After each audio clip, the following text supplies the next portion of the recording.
What'd you break? It broke. Oh, it ended. It ended. He's got to send it back live. That's so funny. That is hilarious. Where did we cut? Right before you started talking about his question, or right after you started talking about his So question. they didn't get any of the answer then. Okay. No. Okay. Can they hear me? I see there's ads for me, so there's probably ads for everyone else. I'll wait until that ad clears, and then we'll give her another shot. They got lift us up with you, and then it cut. Okay. Let's see. Okay, there we go. Couple seconds. All right. So once I hit partner, my plan would be to try to lift up the congregation with me. I mean, honestly, I would love nothing more than to do this full time, but it would need to pay the bills. So I am the breadwinner in the house. My wife only works about 10 hours a week, kind of supplements everything. So it would really have to, like, it would have to take off, and I'd actually have to make real money on it. But so aside from that, I want to help as many people in our community grow as much as possible. I know everyone's got different goals. Not everybody wants to hit partner. Some people just want to grow a little bit. And if I can help y'all do that, I will, as much as I possibly can. That's really all I would do, you know. Try to give advice where I can give it. Try to get people to other streams as much as possible. Even right now, like I'm considering bumping back one day and just streaming 3 days a week, so I can put more time and effort into the rest of the community, you know. So I really just, if I can hit partner, it'd be dope. And at that point, you know, once partnered with Twitch, I think I'd have more pull and more sway to get the rest of the community lifted up at the same time.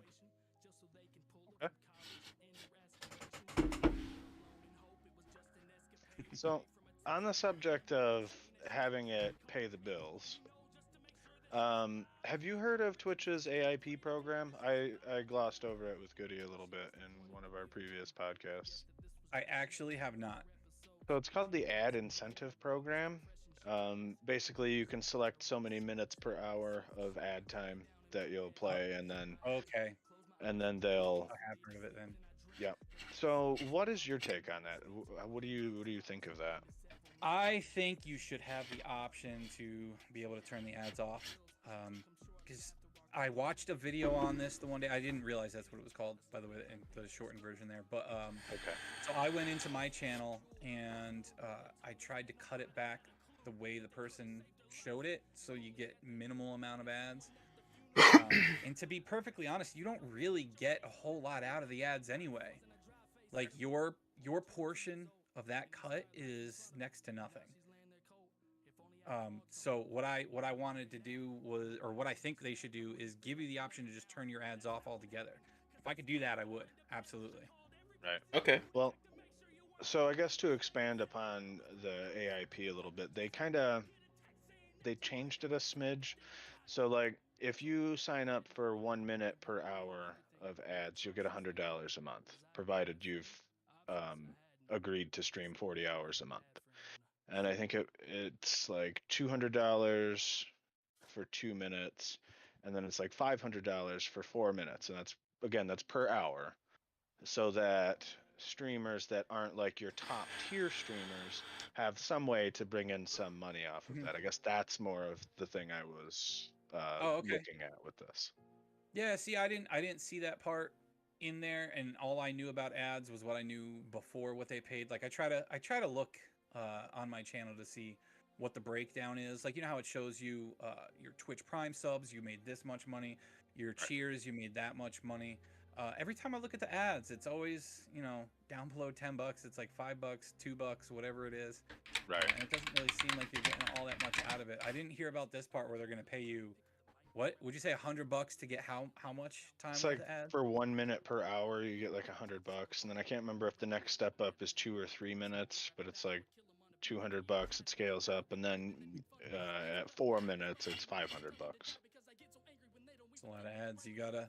I feel like if you're gonna run that many ads on your stream, like that much time worth of ads on your streams, you better be a damn good streamer and keep people's attention and want them to stick around until after the ad breaks. Right, right. That's kind of what I thought too. Is you'd probably lose some viewers, not only right off rip, but potentially for good if you're running a bunch of ads. I've been asking a lot of people about this and kind of seeing their take on it and what they think. I think it's a good theory to give streamers a more concrete, like reliable income, so to speak, but Right. then the execution's not necessarily amazing in my opinion. So Yeah. okay, cool. Another direction shift here, just a little more into the brain of the one and only. If you could change one thing in the world, what would it be? If I could change one thing in the world, Anything you want. One, but you only get one thing. one thing. Now, could it be a mindset? Could we consider a mindset as the one thing to change? Sure. Yeah? Yeah. Okay. Yeah.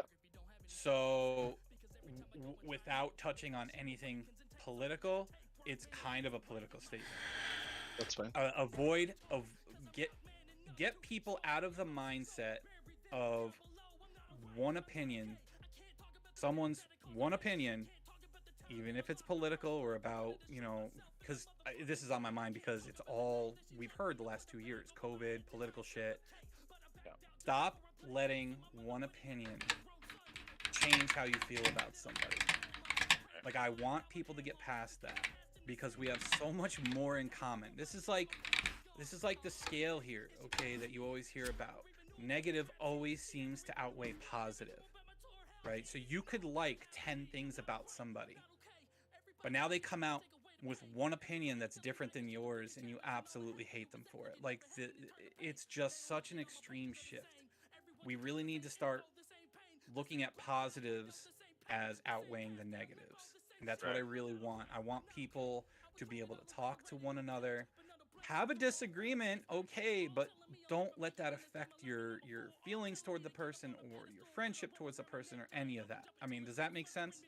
Yeah. Yeah, I That agree makes with you I just want to 100%. change the feeling of hatred in this world, man. Yeah, I there's feel like plenty there's of it. way too much of that going around. Yeah, I agree. A lot of people are really stuck on their beliefs. Mm-hmm. How's the phrase go? United we stand, divided we fall. Mm-hmm. Something like Yep. that. Allie, welcome to Yep. the Allie just joined podcast. the chat. What's up, Allie? There's our mod. I needed somebody to yell at Goody for doing all the shoutouts. I won't touch it anymore. I broke it last time. I'm gonna Yeah, go you way did. back. I'm gonna go way back on something, guys, about this Yeah. streaming advice thing. The more mods, the better. The more Yeah. mods, the merrier. I say it in my stream all the time. And I say that because you never know when people are going to be able to join your stream, and you don't want to feel your mods to feel forced to join your stream. Ooh, nice, Allie. So that's why I have a bunch, man. Like, I've got a bunch. Like, I've had people ask me before, why do you have so many mods? Because, like, people will come in and they see all these swords in my chat. I'm like, listen, man. Like, I've got mods in all kinds of different time zones. You never know when someone's going to be able to hop in. And they're all people I trust. They're all people I like. Like, I need someone there to give shout outs, man. I need someone to show some love to everybody. And God forbid, has not really happened to me yet. If you need to throw the band hammer down, I need people there. And, the more the merrier for me. I agree with that.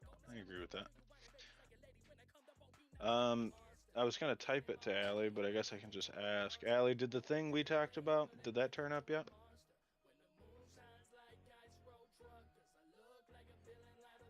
Just curious. Yes. Hell yeah. Beautiful. Good. So glad. Now he's got no excuse. No excuse. Now we get to see that beautiful face. Can't wait. Perfect. Good, Allie. Oh, then I hope he's not in here because No, I told Holy what I. Oh no, I know. What Yeah, we did. I know. Yeah, I told him before we went live. So I saw 2 questions for me up a little higher. I can hit them both real quick and not take too much time with them. Perfect. Go for it, man. Fire Floor asked is if yours. Fire asked if I hit partner, if I'll need to put my chat into slow mode so I can Yeah. keep up. Nah, I'm good, man. Fire, our giveaway stream that we had together, we had almost 60 people in chat. Not a problem for me. I'm good. I'll tell people too, man. Like if I miss something, type it again. Do not feel bad about repeating yourself because I will see it eventually. I'll see it. We'll be good. And then the other one was Death Legends asked before I started streaming or when I was younger what it was I wanted to do, like what kind of dream I had. I think it was I don't have the patience to roll back up, but I think that's what he said. When I was in grade school, high school, college, what I wanted to do was be a professional baseball player. It's the only thing I thought about back then, man.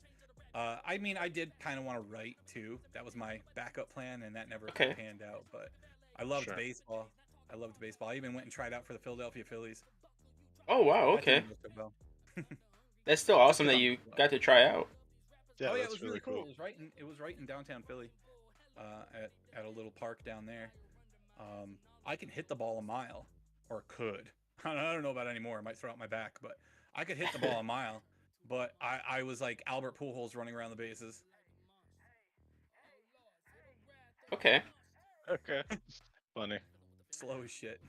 Goody, I know you said you had some UFC stuff to go over with. I do, but before I hop into that, I do have one more thing for Holy. Okay. Holy, how would you feel about hosting like a massive community event in like a custom Warzone lobby or something like that, where you could get tons of people in it and we could all have a good time together? I mean, I'd be up for it. I don't play a lot of Warzone, but I would be up for it just to get everybody on game together. I think that'd be fun. I think that'd be something that'd be really cool to get together and do. Yeah, dude. If that's something we want to do, we can even find a channel to talk about that in the Discord, or maybe even create a channel if we don't have a specific spot to put it. Okay. Like create a community game night channel and figure out how to get it done, because I'm sure some of you Warzone vets know how to set up all the custom lobbies and shit. I don't know how to do. I do. That, but I would definitely be willing to hop in on that. I'm not that great at Call of Duty, but I'd play. Me either. I'm all right.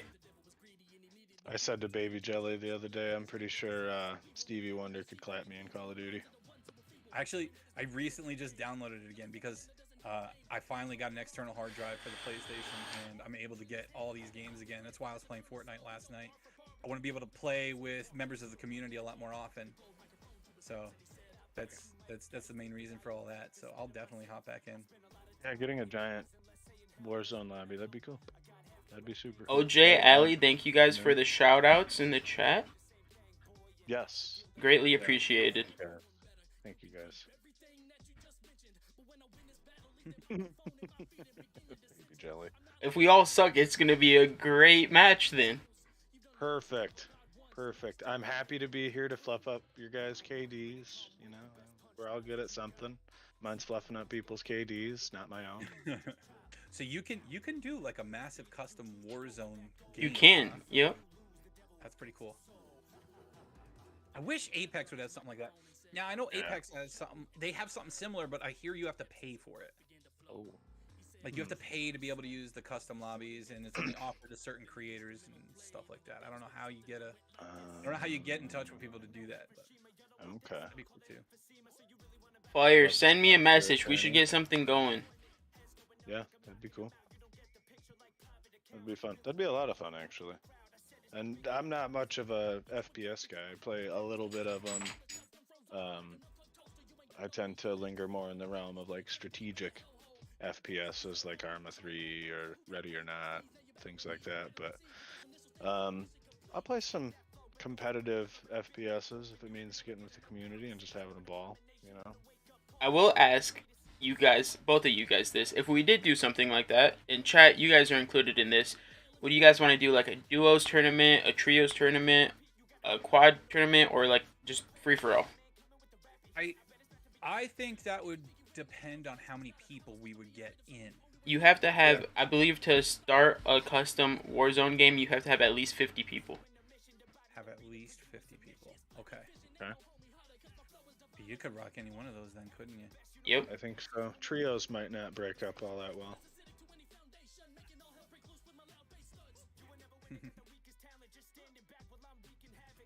Chat, what do you guys think about that?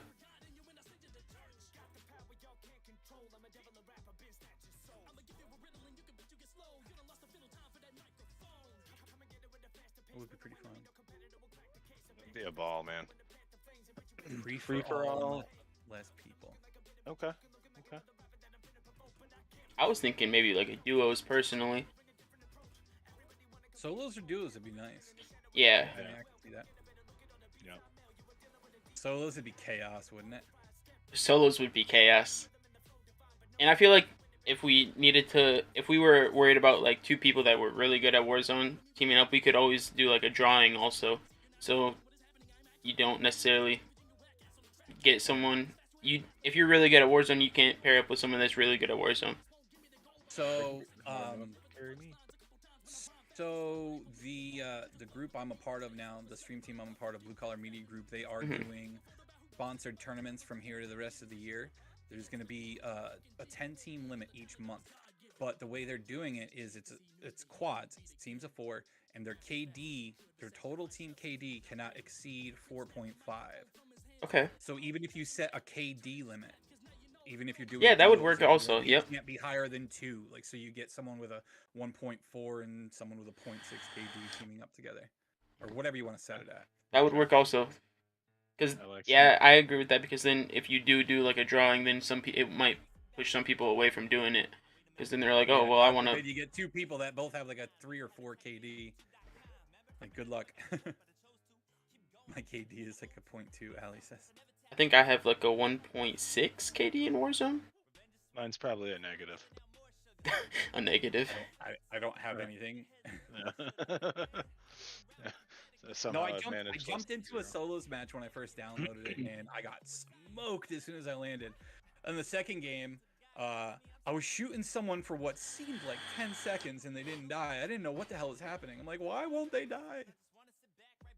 When I first started streaming, actually, I mainly streamed Warzone on my PS4, and I took a lot of solo wins on there. I still have a clip for one, but it's a bad clip because it doesn't go all the way to the end. I have an amazing clip from last night's Fortnite match with Amaze Boob. Y'all have to check it out on TikTok. I think I posted it in the Discord too. Okay, I'll definitely check it out. Hilarious. I follow you on TikTok, so. Fucking love it. Sweet. All right, and so we will definitely have to get something set up for something along those lines. And then now I'm gonna jump into a little bit of sports. I got one thing. Oh, okay, go ahead, to Mills. interject real quick. It's not really a question so much as for your information. So, Holy, because first of all, thank you for being our guest this evening. 100%. We greatly appreciate it. And so, in light of that, and you running one of the most wonderful communities that I've ever been a part of, and I'm sure I speak for many people who would share that feeling. There's one thing that I'm going to do for you, and I'm sure you're going to say what everybody says. You don't have to, I don't deserve it, insert random, don't need to here. So I'm either going to send you like a PlayStation gift card for a value I'm not going to specify, or an Amazon gift card for you to do what you will with. You may choose of those two which you would prefer. Dude, that's awesome of you. I really appreciate that. I won't insert the random thing there because you expect it. Yep. But dude, Thank seriously, you. that means a lot to me. Thank you so much.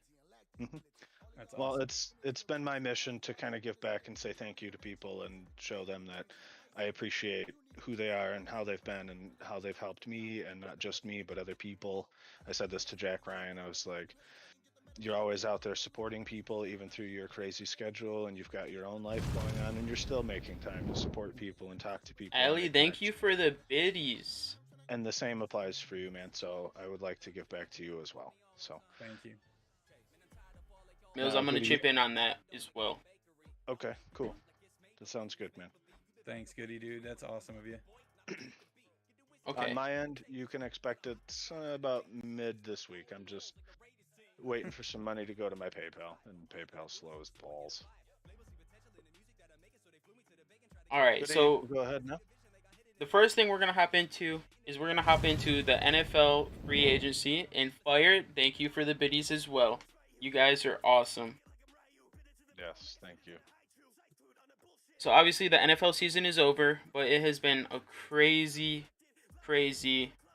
off season so far. We've had a lot of really big moves. Holy, I don't know if you're a NFL guy or not, or if you keep up with that. I'm But an NFL guy. It's just this last year I've been so lax in it. I have not kept up all that much. I know a okay, little bit. I know a little bit about the stuff, but I have not paid attention to the moves this offseason yet. okay. Well then, some of these may be really shocking to you. Oh, So I'm sure. Deshawn Watson. Oh, If yeah. you guys don't know, he did not play at all last season. He had a lot of allegations towards him, and he was dealing with lawsuits and all kinds of stuff all last season. Didn't get to play one game last season. His contract was almost up, and he definitely wanted out. I believe he had 1 or 2 seasons left. They agreed to trade, and he had a no trade clause, so he basically got to choose where he was going to go. He narrowed it down to 2 teams at one point, which were the Falcons and the Saints, and I was pretty excited because Deshaun Watson is a great quarterback, and I'm a huge Saints fan. But then, last minute, he just completely changed course and decided to go to the Cleveland Browns. Heard that. Yup. So, So, so that kind of makes sense now. I saw Baker Mayfield's tweet a few days ago. Yeah. yup. Yeah. So Baker, And he said, "Don't read into this, but thank you to the city of Cleveland." yep. So Baker requested a trade from Cleveland about a week prior, and at that time they were going to pursue Deshaun Watson, but Deshaun Watson said that he didn't want to go there. Okay. So then they declined Baker's request to trade him, and then they still were trying to pursue Deshaun to come there. And as soon as they got Deshaun there, they were like, "All right, Baker, you can go wherever you want now, homie. Just let us know." That's awesome. So the Cleveland Browns also made another big move. So the Dallas Cowboys, I don't know if there's any Cowboys fans in here. They did probably something that I would grade not well. They overpaid Ezekiel Elliott like way too much, and that made them have to trade away probably their best wide receiver in Amari Cooper. Amari Cooper also got traded to Cleveland. So that they got 2 brand new offensive weapons on top of their 2 outstanding running backs in Nick Chubb and Kareem Hunt. And they have a really good tight end in David Njoku. So that team's looking pretty solid right now. If as long as they can get the chemistry going a little bit and get things rolling, I think they're going to be a pretty good team this year. And not for nothing, I think that's good for the league too, to have a It little bit of is. parity finally. You get so used to seeing all these same teams winning all the time, and to have Cleveland up there now in the running these last few years, that's awesome. Yeah, for sure. So that's definitely going to be a team to look out for this season. If you guys are Cleveland, if any of you guys are Cleveland fans, you guys got something to look forward next season. Uh, Yeah, and I then saw that face. also, uh, Russell Wilson was traded from Seattle to the Denver Broncos, and he was a lifer for Seattle. So I mean, it was really shocking to see them trade him away. I think Seattle just completely went into rebuild mode. Yeah. A quarterback, which is going to bring a ton of controversy. A quarterback that I heard that they're looking into is Colin Kaepernick. They're looking into trying him out for their starting position. So that's going to be pretty interesting. But the Broncos, honestly, I think they're going to be a really tough team. They're going to compete really well this year also because I do feel like they were a quarterback away from being something good. Yeah, back when I first heard that there were rumors of Russell Wilson possibly getting traded, I heard rumors that he might consider the New York Giants, which is my team. Okay. And I kind of got a little excited because I'm tired of seeing Daniel Jones fumble, throw interceptions, all that nonsense. Run 80 yards and then trip up on his own feet. What's that? Run 80 yards and then trip up on his own feet. Yeah. Oh God. Yeah, that was hilarious. That was too much for me. My mom is actually a Denver fan, and she just texted me because she's tuning into the podcast, and she said that Denver is back in the running, baby. Yeah, she's not wrong. Oh, I didn't know about this one. The LA Rams just traded Robert Woods to the Titans. That's good for the Titans. That is good for the Titans. I'm actually really surprised about that. Well, I mean, I guess it kind of makes sense. Freeing up cap space, yeah. Yeah, it does. LA? It does make sense because the Rams did just give Stafford an extension, which is well deserved, and then also they also picked up Allen Robinson. Yeah, 100%. He definitely deserved everything he got last season. In Detroit for all those years. Yep. Finally got his. Thank you for the biddies, I have a question about Carson Wentz. Did you hear about Carson Wentz? Yep. He went to the Washington Commanders. Oh, they picked the name? They did pick the name. Okay, I'll go back to that. Okay, so I'm sorry, I didn't even hear that. Yep, you're good. So Washington, they used to be the Washington Redskins. Okay, that was frowned upon because the new world we live in, everyone doesn't like that. So then they just took their name away, and then they went with the Washington Football Team. Great name. Well, then they were waiting to pick a name, and finally this offseason, they narrowed it down to like 5 names, and they ended up going with the Washington Commanders. Almost 2 years to pick a name. Almost 2 years. Ridiculous. I don't think it should take that long. That's wild.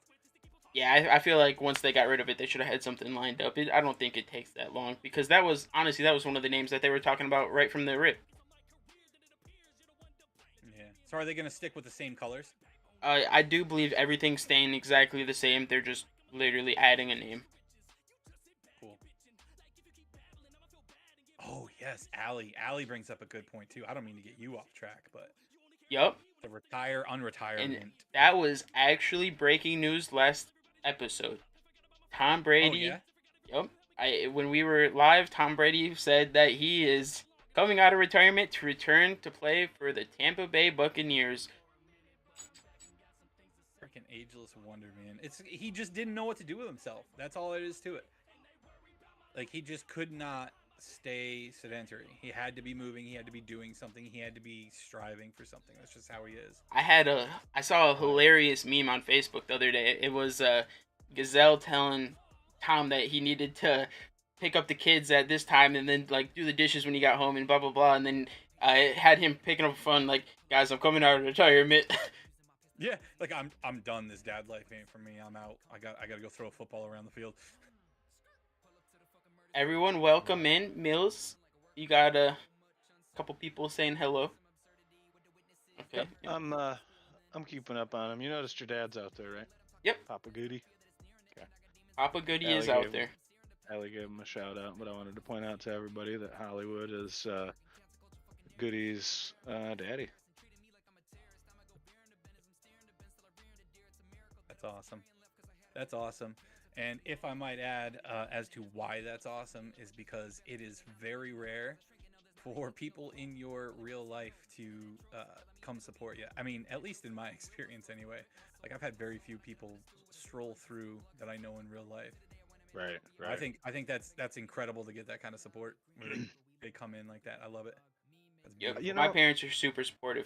Love the shit out of them. Yeah.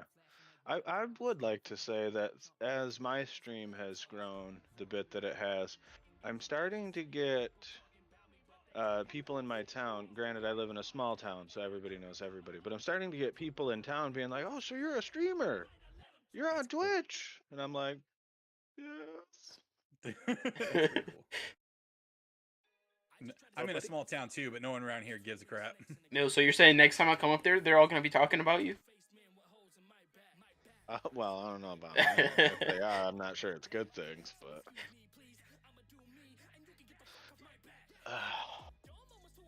All right, and then Your dad said he's your number one fan.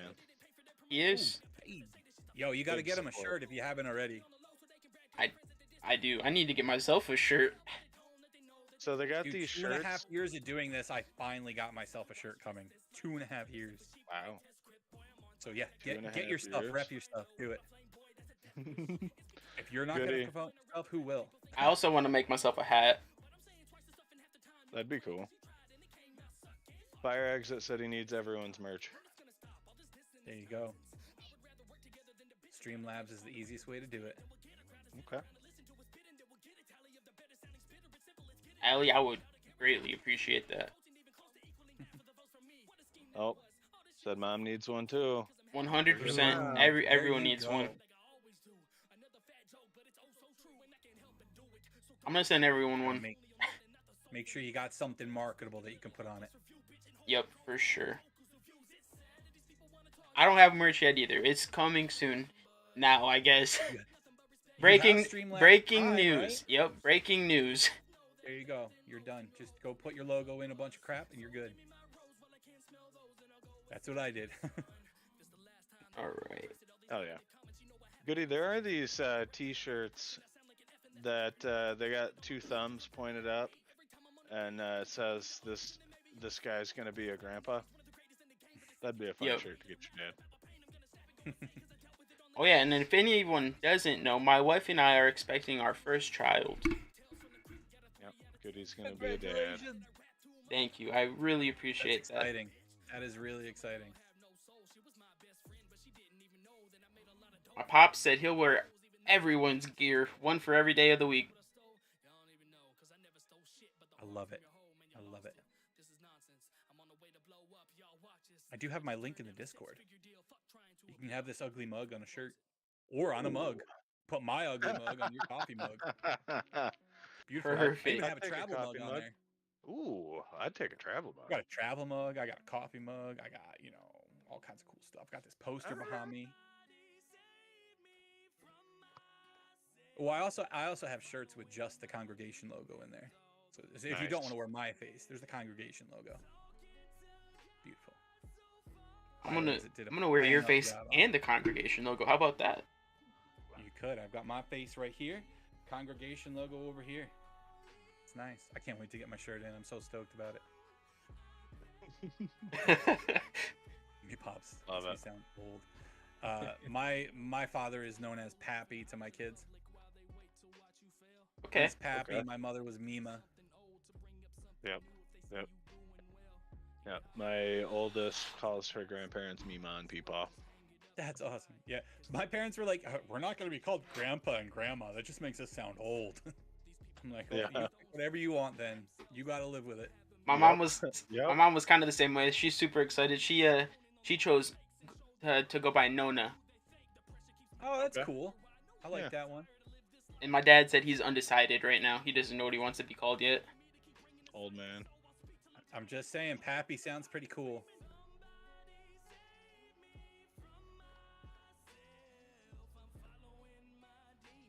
That I- mom is BB. Okay. Fire with Fire the Exit with sub, the my sub. guy. Dude, Pappy is what I like. Heck yeah, absolutely. It's very fitting. Wait, is that for you, Pappy or Hollywood. is that Poppy? That I'm Pappy. I'm going with Pappy Same? because it is cool. Yep, I think it's Pappy.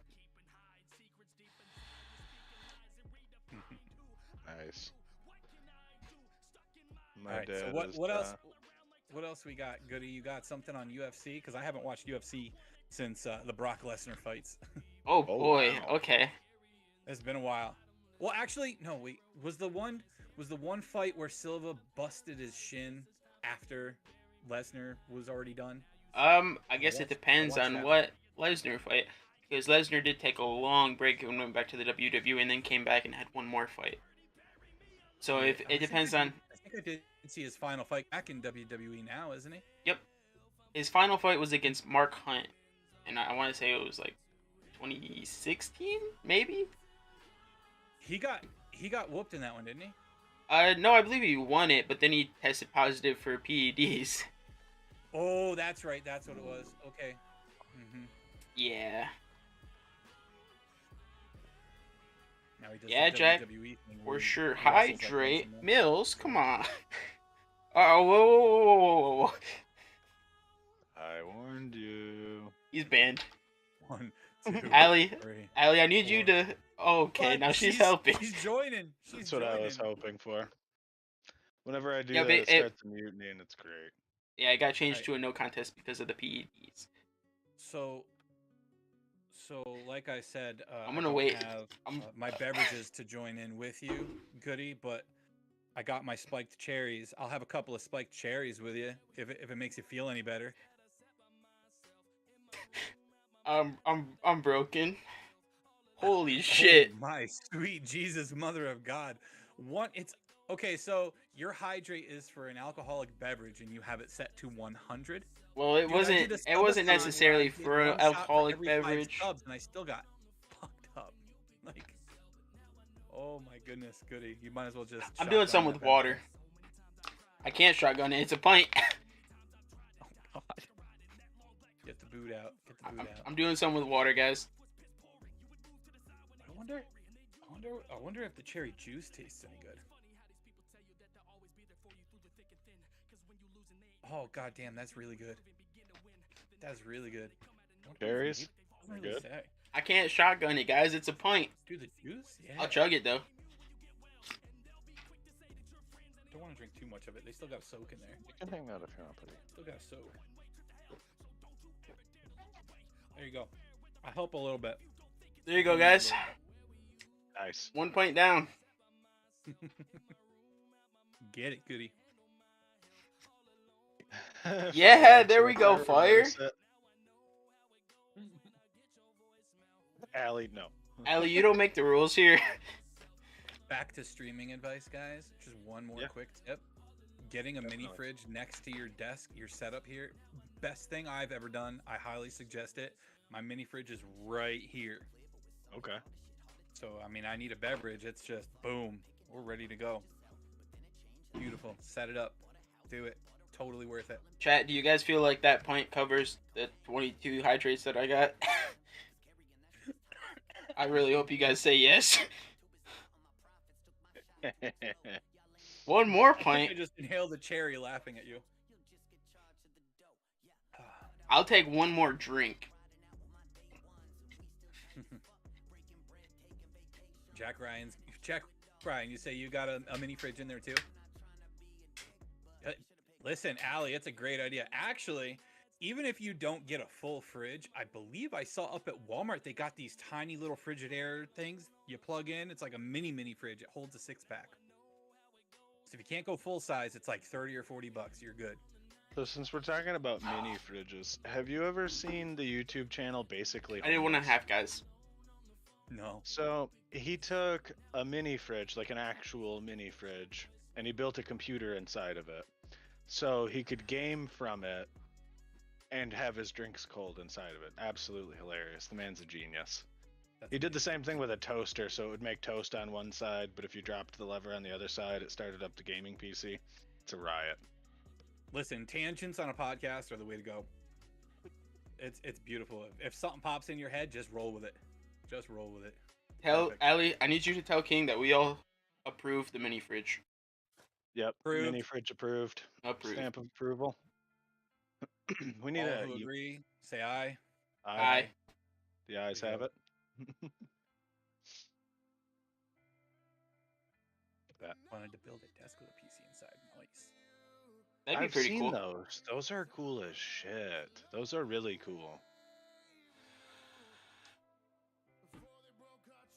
You know, I thought about doing a custom water cool loop for my computer at some point in the future because they're really fucking cool. They're so cool. And they've got these reservoirs. They're like a double helix. They look like if you've ever seen Resident Evil, the T-virus injections with the helix inside. It's that kind of thing, and they look so cool. Oh. You can get them in different colors. They got them in like red, blue, green, whatever you want. They're nice, and they're not even expensive. They're like $30 on Amazon or something. Oh wow, okay. Yeah, I mean the whole loop gets kind of pricey because you need pump and fittings and tubes and all that, but Calling King to tell him I need a fridge now. Tell him pick it up love it. on his way home. Chat demands. Just put him on speaker so he can hear the stream. We'll all yell at him. Yep. We'll tell him the eyes already have it, man. You can't vote against the eyes when I they've already stand won. by it, man. Best decision I ever made. Best decision I ever made. I've got the bruise right next to me when I need him. Exactly. All right, so back to UFC before everyone tried to kill me in chat. Okay, so you haven't watched UFC in a very long time. Mills, I fucking hate you. All right. Grab it again. Yup. One more for good measure, he says. And everyone, I'm just kidding. Mills and I have a great relationship. We do. He's a great guy. I'll actually be, when he does the gender reveal, I'll be streaming it for him live so everybody can see. Everybody that wants to see. Yep, this is a fact. Goody only lives 2 hours away from me. Dude, that's dope. Yeah, I found that out on a whim one day. I was just like, where are you from? And he told me. I was like, really? Then I had a lovely conversation with his dad, because his mom and his dad, I guess, used to live up here and know a whole bunch of people. They actually know the place I'm starting my new job at. Fun fact. Mills and I were born in the same hospital. These are facts. These are also facts. Small world, man. Right. That's wild.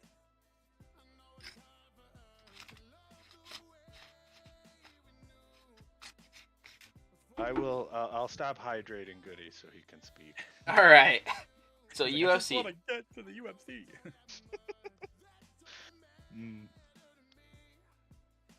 All right. So what I'm going to try to do this week, and I will say this is Holy's idea, so I'm giving him 100% credit here.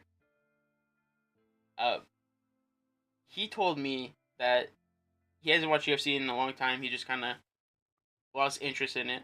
And since I'm such a big fan, he said that I should try to show my point of view and get people more interested in UFC. So that's what I'm going to do. Okay, so last night we had a massive fight night. And if anyone doesn't know, fight nights are free. They're on ESPN or ESPN Plus. And it was in London, so it was an earlier card.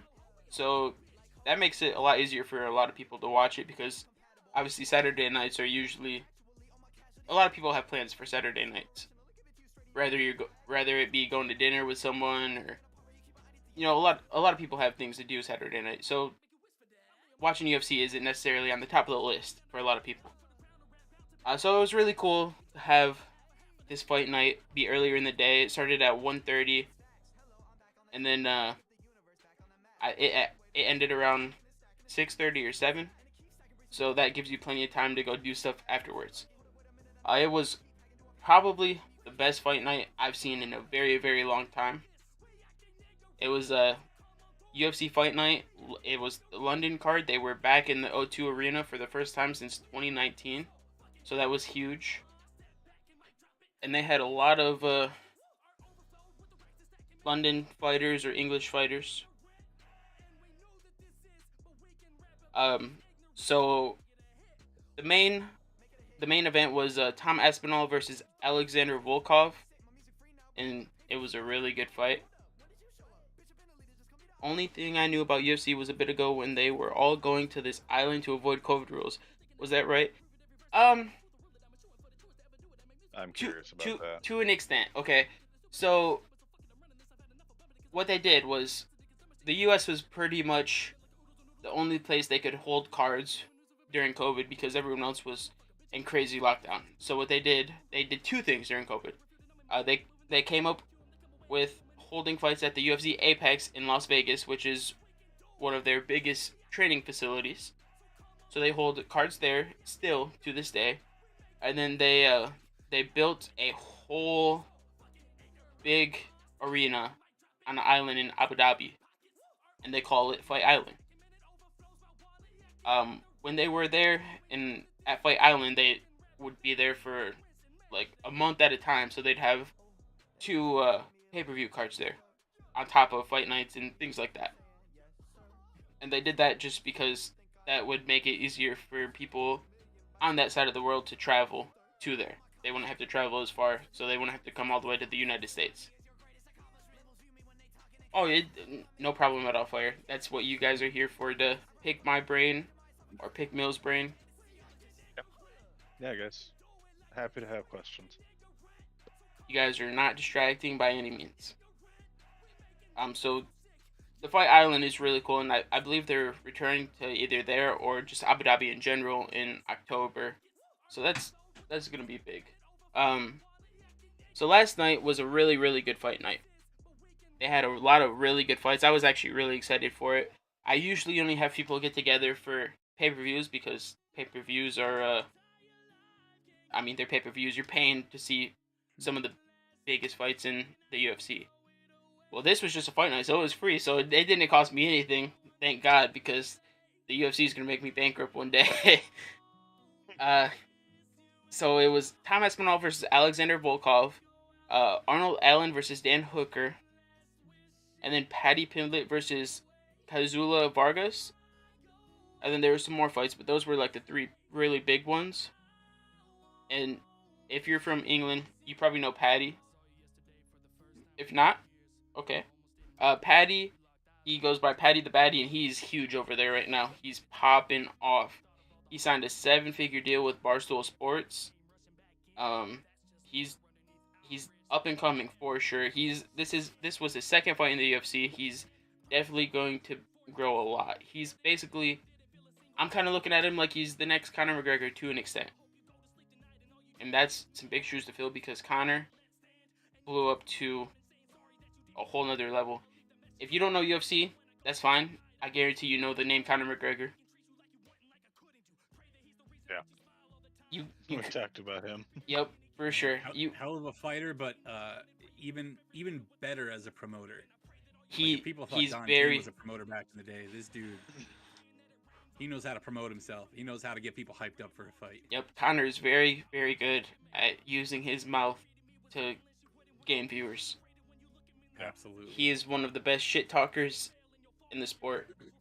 And honestly, I think he's 1 in like 5 in his last 5 or 1 in 5 or 1 in 4 in his last 5 or 6 fights.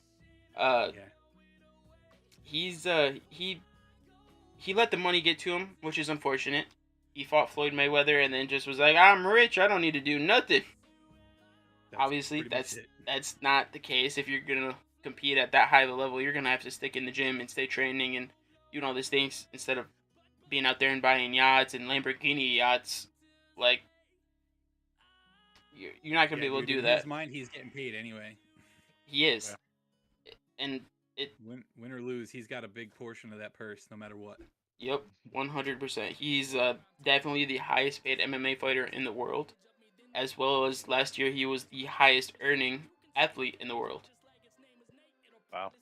He's a very marketable person. Just as last year, huh?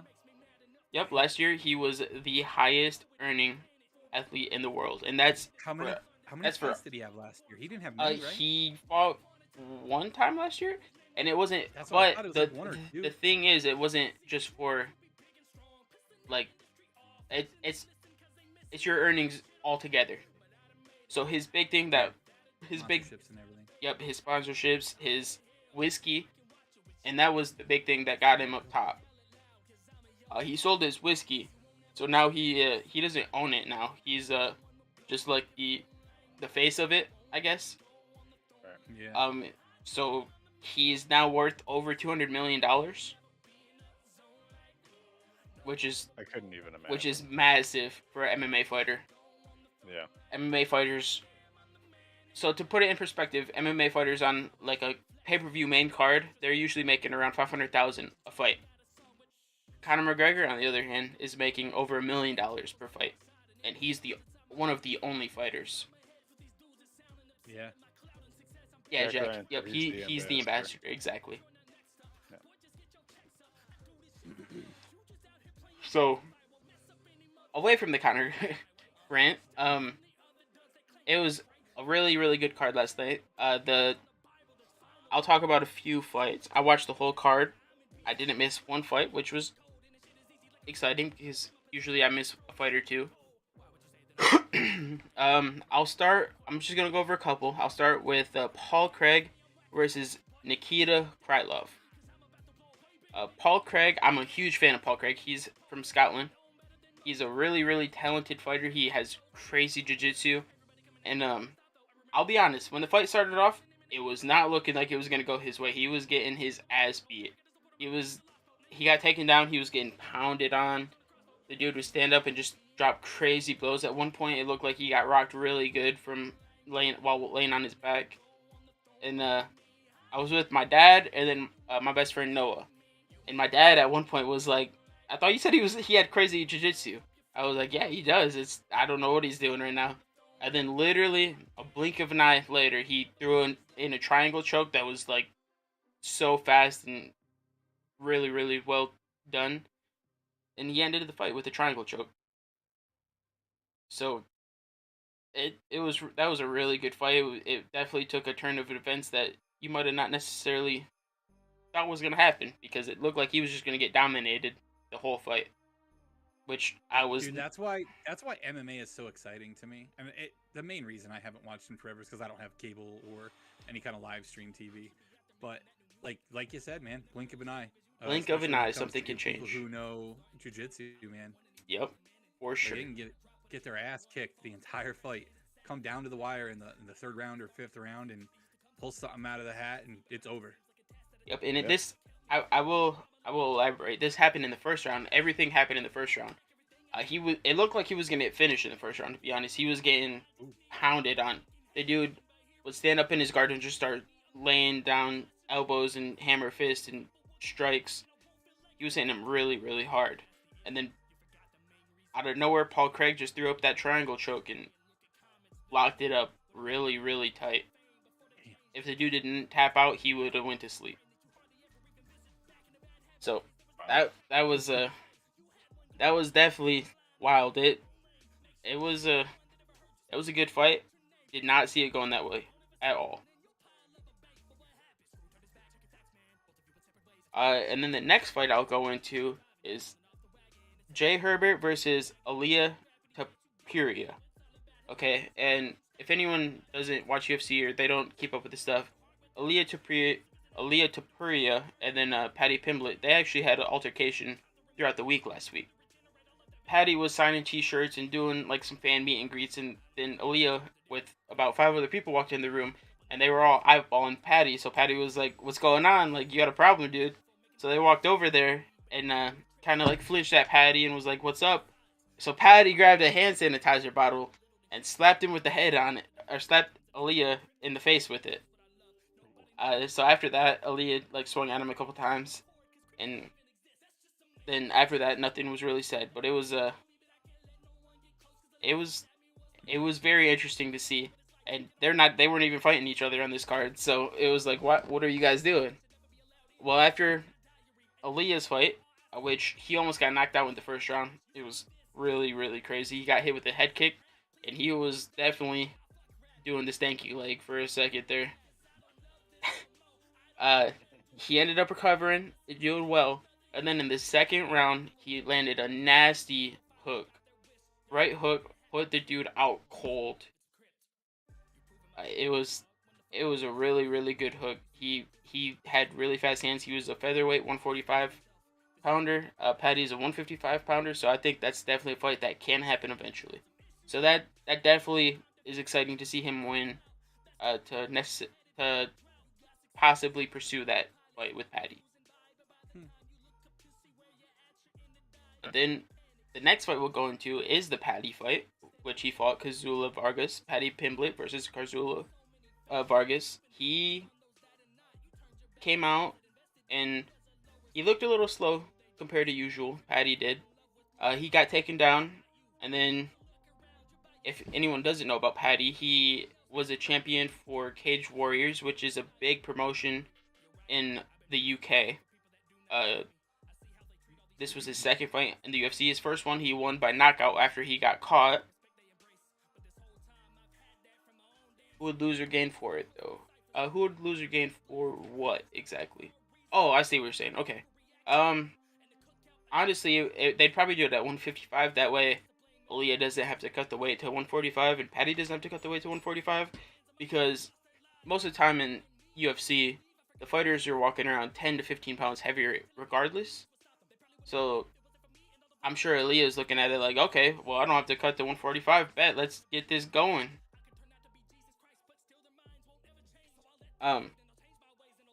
So back to the Patty fight. He got taken down early. It wasn't looking his way. And if you don't know about Patty, he has pretty decent striking. I want to say he's like a world-class striker or anything, but he has really, really good jiu-jitsu. He's basically how people compare him. He's like a Conor McGregor striking-wise. Like a level below that, though. And then with way better jiu-jitsu.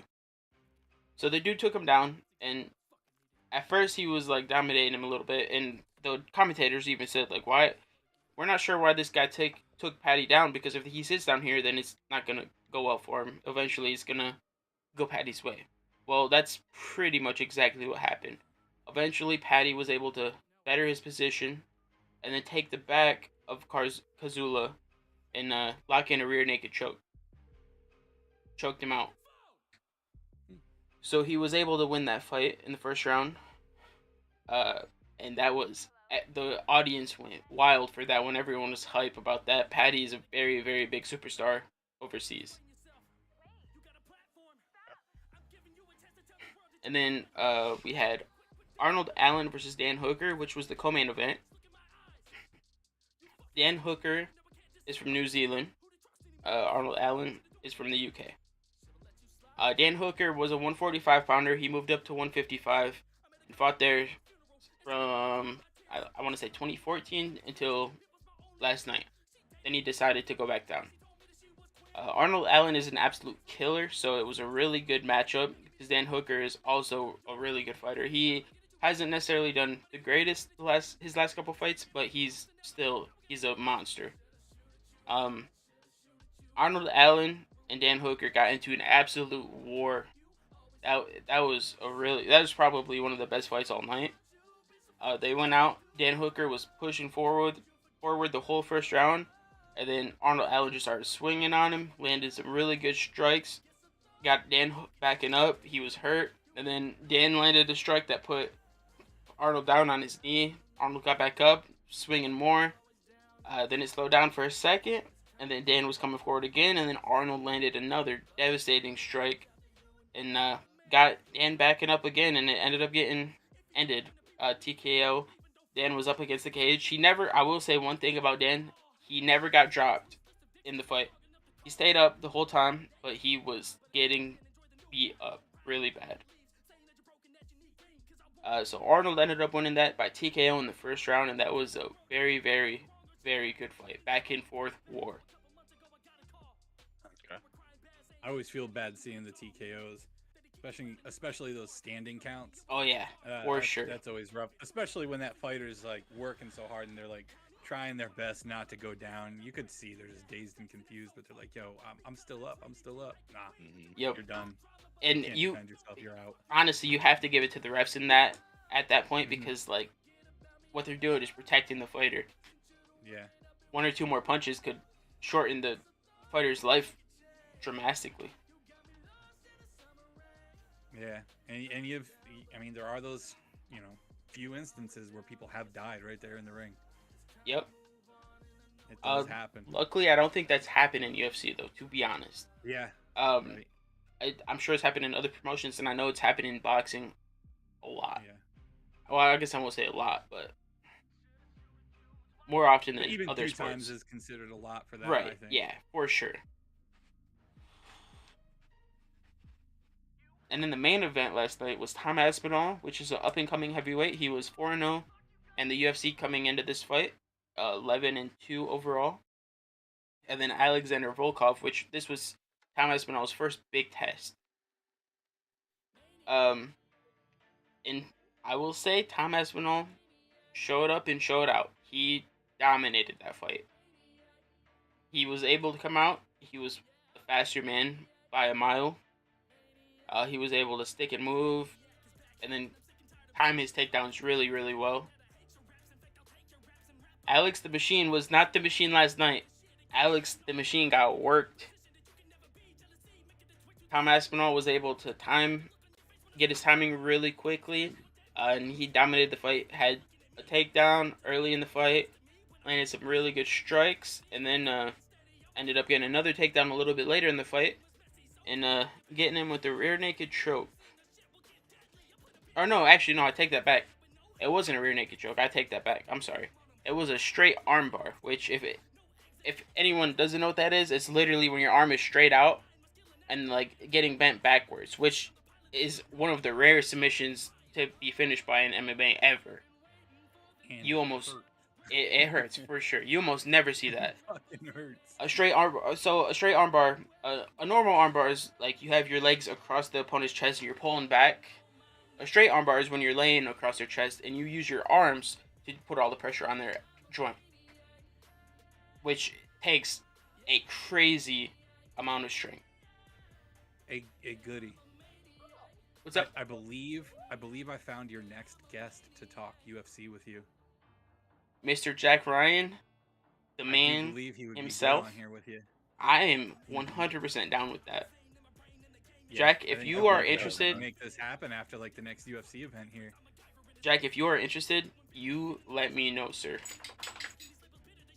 I mean, you're on the other side of the world, but I think y'all could coordinate Oh, times. 100%. Yeah, definitely. So it was a really good card. And then Holy, you said the last fight you saw was probably one of Brock's last fights in the UFC, right? Yeah, it could have been one of the Brock fights. I mean, I did see the Anderson Silva versus what was his name, Chris Weidman. Weidman, yes, yep, because he was up and coming at that time. Yep. And I thought, I mean, Silva's a great fighter, but I always thought he was smug, and I was rooting against him in that match. But man, when he landed that kick, I felt sick to my stomach. I was like, I have never watched something like that live before. That was ridiculous. That was nasty. And that was actually their second fight. Yeah, that's right. Yep. That's right. Chris TKO'd him in the first fight because Anderson was doing Anderson things and getting a little too cocky in there. Yep, and they got caught. Him. He caught him with the, what was it, just a hook? Yep, just It was like a quick hook. a little quick hook. Yep.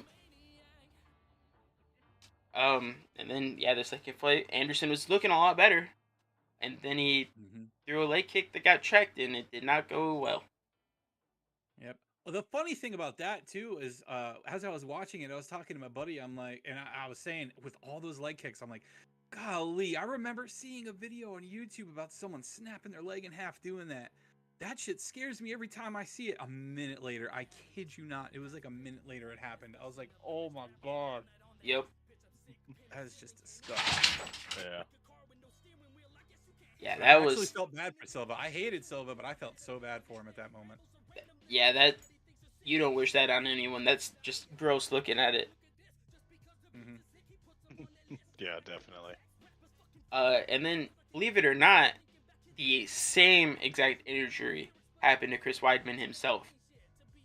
Did it really? It did. Last Oh, year, Lord. he was fighting. Who was he fighting? Oh boy. I can see him in my head, but I can't think of his name. 1 second. I'm gonna have to Google this. Dude, those leg kicks are something else though from professional fighters. I don't think people realize. I just watched a video. There we I go. think it was Okay. a week ago, where a professional bodybuilder agreed to take leg kicks from a professional fighter, and he not down low, but he took them on his thigh. Yeah. And good lord, this bodybuilder dropped like a sack of potatoes, dude. You should have seen the welts on his leg. Good God, man, these people are beasts. There's a big difference between a bodybuilder and a fighter. There's a huge difference. I believe the person you're talking about is Houston Jones. He always does crazy stuff like that. Could have been. I mean, the fighter that I I don't remember was, the name on the video. the fighter I couldn't think of. His name is Uriah Hall. Okay, I know that name. Yep. Oh, Uriah I don't Hall. know why I couldn't think of it, but I couldn't. So, Chris Weidman versus Uriah Hall, and it actually happened really, really quick. Like it was like the first thing that happened in the fight. Ooh. Same exact thing happened. A leg kick got checked and his leg snapped, and it's so gross. Mm-mm. It Yeah, was just imagine how quickly it happens, and then going to put your leg back down and just. Ugh. yeah, like it's kind of interesting watching it happen because at the time it happens, the fighter doesn't even realize it because they have so much adrenaline going, and then they go to step on it, and then they're like, "Oh my gosh, my leg is gone." Yeah, it just folds. Oof.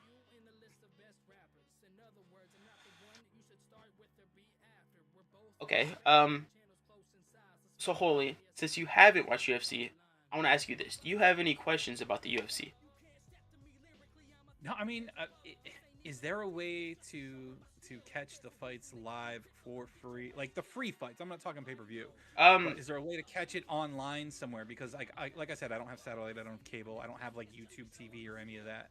Okay. So that's basically the main reason I don't watch it a whole heck of a lot. I mean, aside from streaming and doing all this stuff all the time, I don't really have a lot of TV time. Okay. Right. With that being said, there is a way, but it is a subscription to watch it. If you download ESPN and get ESPN Plus, you can watch every free fight there is, and after so long, you can watch all the pay-per-views on there as well. Gotcha. Got it. Fire exit with the gifted sub. I- Thank you, man. I very much appreciate that. 100%. Thank you so much, Fire. Yeah, baby. Dope. So with the ESPN Plus, you get access. I have ESPN Plus because I'm a UFC fanatic and they take all my money. Does ESPN Plus still rock the deal with Disney Plus? Yes. Yep. 'Cause I think Okay. we This is forgot actually a really really good point. Thank you for bringing that up. Okay. Disney Plus, ESPN Plus, and Hulu, they run a deal. I want to say it's like $18 a month, and you get all three of those streaming platforms. I have Hulu, and my wife recently got Disney Plus, so I think I need to sit down and have a conversation. Yep. Yep, they have a really good promotion. You get ESPN Plus, Disney Plus, and Hulu. And I think We're if you gonna have to pay, talk. if you upgrade it from like 18 to like 22 or 23, you get Hulu ad free. So I mean it's really worth it, $20 a month, honestly. Yeah. And then There's so many streaming services out there now. Like Yep. we have so many. I gotta cut back, man. I really Yeah. do. Yeah, so the big promotion like that helps because you're paying for Hulu and Disney Plus. You're probably paying almost just as much of that anyways. Yeah, pretty close, I'm sure. Yeah. So with Yeah, ESPN it's Plus, like $20, so I'm paying more. Yeah, I'm paying Yep. more for sure.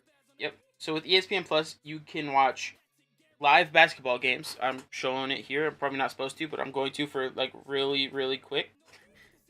You can watch live basketball games, hockey games. Uh, there's some football games on here. Sometimes you get access to a lot of ESPN Plus shows. Like there's shows about football. There's shows about MMA on here. They have like Peyton's Places, which I'm sure if you're an NFL fan, you've probably seen ads for it. It's about Peyton Manning going around and just kind of having a little show. Mills, I'm gonna ask you very nicely to please stop. There's like kind of like talk shows on here that you can watch. They have more than just like, oh, you're just paying for it to watch fights or this or that. They honestly give you a lot. The Last Dance about the Bulls is on here. Oh, okay. Yeah. They have all kinds of stuff. They have WWE stuff on here, basketball stuff on here, NFL stuff on here, MMA stuff on here. They have a little bit of everything. And while you have it, you get access to the fight nights for sure. You get to watch all of those. And then that's actually, you have to have ESPN Plus to buy the pay-per-views now. So that's why I got it initially, is to watch pay-per-views because That I had no idea. yep, they struck a deal with ESPN Plus. I want to say a year and a half ago, 2 years ago now. So that is where all of the UFC stuff is streamed now. So I definitely, if you're interested in sports in general, ESPN Plus is definitely something that I recommend. My wife and I also don't have cable or anything like that. We just have like Netflix, and then we have that deal with the ESPN Plus, Disney, and Hulu. Honestly, it's the way to go. Cable and satellite is beyond expensive nowadays, man. It really is. Yeah. And all you get is stupid ad channels and filler channels, or if you get these movie packages, you have like 6 channels that play the same movie all freaking month. Dude. Yep. It's so stupid. Such a waste of money. Yeah. Since we're kind of talking about some streaming services in this too, there's one. It's a little less known, but it's pretty interesting if you like documentaries and like deep dives into certain topics. It's called Curiosity Stream. It's super cheap. It's like $5 a month or something, and there's thousands and thousands of very credible documentaries. It's really neat. Curiosity. I'll have to tell the wife about that one. She loves documentaries, especially if it's like serial killers and murder mystery and all that. Yeah, I just finished Really watching a bunch of documentaries like that I found on Netflix. Gotcha. Those are fun. Yo, Allie, I do the same thing. I've got Crunchyroll. I've considered getting Funimation, but I just don't want to spend too much money on all that. I figure Crunchyroll has enough of the stuff that I need to watch, so I'm good. Fair. I'm good with that. Well, Goody, you got anything else on sports for us? Is Goody back yet? I saw Oh, you said BRB. I didn't even realize he stepped away. Yeah. My I was apologies. gonna say, do we have anything else we want to touch on streaming or anything while he's gone? If you've got any other streaming advice or anything, feel free to share. I just canned my Funimation. I just canned my Funimation. Oh, really? Nothing on it? That's a shame. Yeah. One thing I will say about streaming is I did start out without a camera for quite a while. Yeah. And I know some people, they don't feel comfortable on camera or whatnot, but if you do want to grow, you want to grow your stream, I highly suggest getting a camera. It just makes it more personable. People connect with you a little bit better. So while you might be a little bit nervous, definitely give it a shot. I was super nervous when I first started out. Yeah. Or I see a lot of people doing the VTuber route now too. I mean, I think that's very interesting. I know we have 1, 2, maybe even 3 people in our Discord community that do the VTube thing. So I think that stuff's very interesting. So if you have a little bit of social anxiety, you're afraid of getting on camera, maybe try that. Because I think it's cool. I think the VTuber with a little anime character instead of you being on there, I think that's pretty neat. Right. Yeah, that is pretty cool. I got a question for you, Holy, since you watch some anime and things. So for somebody who doesn't know anything about anime or has never really watched much anime, is there maybe like one in particular you might recommend for them to like get into? Yeah? Yep, Naruto. So now Dragon Ball Z, Dragon Ball, that whole series is always going to be #1 in my heart because it's like the godfather of anime to me. Yeah. But when you're trying to get someone new into it, a lot of times people think, anime is just a bunch of screaming and yelling and weird sex noises. So Dragon Ball Z might not be the way to go for that because it really is a lot of screaming and sex noises. But no, there's not sex in Dragon Ball if you're not an anime fan. It's just the noises kind of sound like it, especially if you're watching the dub. But my wife is not at all an anime fan. And the first one I got her to watch with me was Naruto. She fell in love with it. She loves that anime. She doesn't watch many of them, but she's watched Naruto. She's watched Attack on Titan. She liked that one to an extent. Near the end there, she thought it was getting a little weird. She hasn't finished it with me yet. And then Demon Slayer. So I know a lot of people are like, oh, Naruto, super long. I don't really know if I have the time to put into that. First off, it's really worth it. Go Naruto, ship it in, and then even get into Boruto if you want. I think Boruto is a little underrated. It's a little slow starting, but it's good in the long run. I think the best fight in all the series happens in Boruto. The animation in the one fight, fantastic. Like I got goosebumps from it. But it's such a good series. But if you want to get them into something that's a little bit shorter, Demon Slayer just came out with their 2nd season. First season's only 20 some episodes. The Mugen Train movie, phenomenal. But as far as artwork goes, Demon Slayer is beautiful. So if you're trying to get someone into anime, I would definitely go with Naruto or Demon Slayer for sure. Okay. Good answer. Okay. Good answer. Fire Exit says he can't do subtitles. I feel like subtitles are distracting. You like spend all your time reading the subtitle to keep up with what they're talking about. If you're already into the story, it's not that bad. Like when I watched Naruto, I didn't watch Naruto till like my mid-20s, and I got through half of Shippuden before I realized, not even half, like a quarter of Shippuden before they ran out of English dubbed episodes. So then I had to watch the subbed, and I didn't care because I was into the story. I wanted to see what happened. But you're right, like you do miss a lot of it. That's why I end up watching it multiple times. But Jack's right too. My Hero Academia is really good. My daughter just recently got into that one. Allie says that she recommends either One Piece or Fairy Tail, and that Fairy Tail was her first anime ever. Yeah, I still have to finish Fairy Tail. Actually, I didn't get that far into it, but it is really good. And then One Piece, I'm caught up with One Piece. It's over 1,000 episodes now. I actually have to watch this weekend's episode, but then I'll be caught up. Okay. Wow. One Piece is something you have to give time to.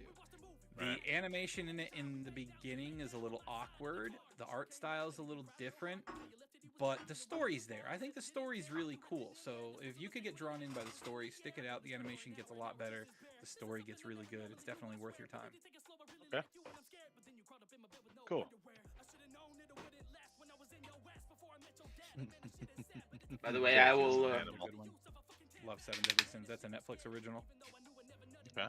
By the way, chat, I didn't do this earlier, so cheers to the other 6 to 8 I got. Oh, the hydrates? What was that? You need more? I got more. I can give you more. You need more. I'm gonna have to up that.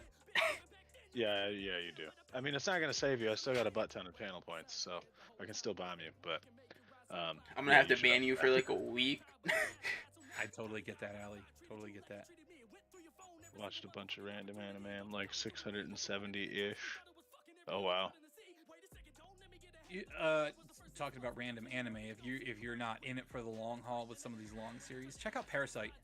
Parasite's 25 episodes, and that's the whole series. Okay. Parasite's pretty good. Since we're talking about anime and stuff like that, who all watched? This is not anime at all, but who all watched Squid Game? You didn't? No, I did not watch that one. No. Oh my gosh, that show was honestly really good. It was really well done. I know loosely what it's about, and I know it almost became like a meme at one point or another. My wife basically talked me into watching it, and at first I was like, oh, this is going to be stupid.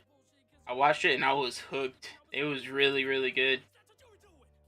I probably should watch it, but I think the advertising did it for me and made me like not interested. I almost thought it was going to be like that Wipeout show that used to be on TV. Y'all remember that? Yeah. Yeah. So I saw the advertisements. I'm like, is this just like a copy of Wipeout where they do these weird challenges or something? So I never got into it. It was nothing like that. I promise you that. It's basically like, so to summarize it really, really easily without giving anything away, it's like going to a party when you're a kid with a ton of people there and playing childhood games, but when you die, or when you lose, you die. Oh, interesting. Yeah, it's based all around like childhood type games, and yeah, he's exactly right. When you what lose, is that on Netflix? It is on Netflix. It's a Netflix one. Okay, I'll have to check that out. I'll have to watch it. Yeah, you guys should really check it out. King joined us. Welcome, King. My guy. buddy. Good ones, King. 60 Good or ones. 70 animes for recommendation. Jujutsu Kaisen's a brand new one. That one's really good. I got to catch up on that because they did. I think they came out with a new season, didn't they, King? Tokyo Ghoul was good up until like the last season. Confused the shit out of me. Holy Man suggested Demon Slayer. That was one of his. The question was an anime to recommend to somebody who's never been into anime to like get them into it. You like my glass? I do like your classic. glass. That's MTV. the logo from when they had music on their channel. Right. Yep. Yep. So you know. Have you ever seen the name Joy to the Crazy come into my chats? Joy to the Crazy. She sent me that glass. Okay. Nice. Yeah. Nice. Met her on That's super TikTok. She cool. followed me over to Twitch. been an awesome friend. She's been really great. Sent me that with a Pikachu keychain. Fucking love it. Hell yeah. Hell yeah.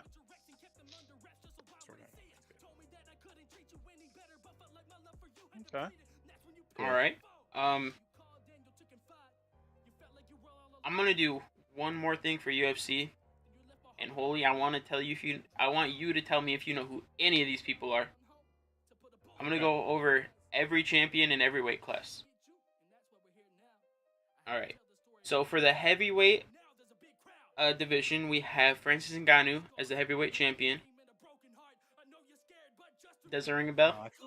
I feel like heavyweights rotate in and out so often.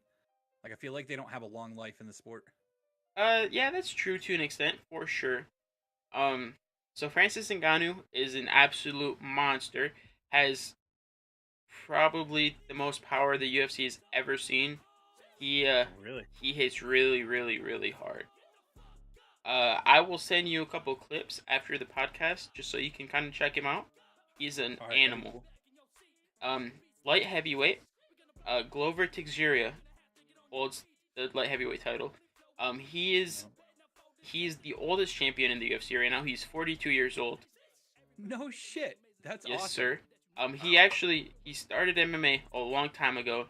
He was unable to compete in the UFC for a long time. I want to say until about his mid-30s because of visa issues. He's from Brazil.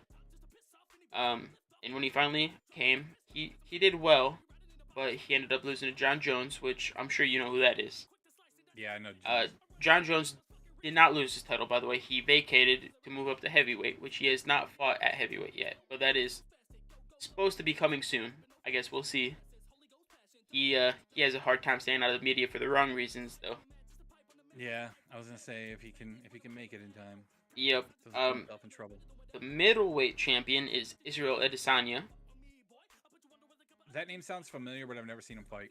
He's a pretty big star right now. He's from kickboxing. That's probably why I know them. You probably heard. He was a champion over there, and then he came to the UFC. He came to MMA, and he's been an absolute animal over there. He's just outclassing everyone with his striking. He's had one loss so far, and that's when he moved up to challenge the past light heavyweight title holder, which was Jan Blachowicz. He ended up losing by decision. It was a pretty good fight. He was doing decent, but he was just undersized. John Jones is an absolute monster. He is, in my opinion, he is the greatest MMA fighter of all time. King, I don't know about all that, but I do know that you're a sexy man behind the keyboard. Beautiful. But yeah, John Jones is an animal. I wish his out of the sport things weren't such a big deal, but obviously they are. He did some really bad things. He got away with most of it. I mean, just pretty much a slap on the wrist, but what he's done in the octagon is probably unmatched in my opinion. Like I said, I believe he is the greatest MMA fighter of all time.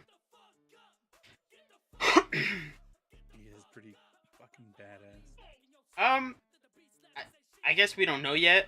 I feel like he's gonna do really well at heavyweight though. I think the biggest mistake he made going to heavyweight is putting weight on.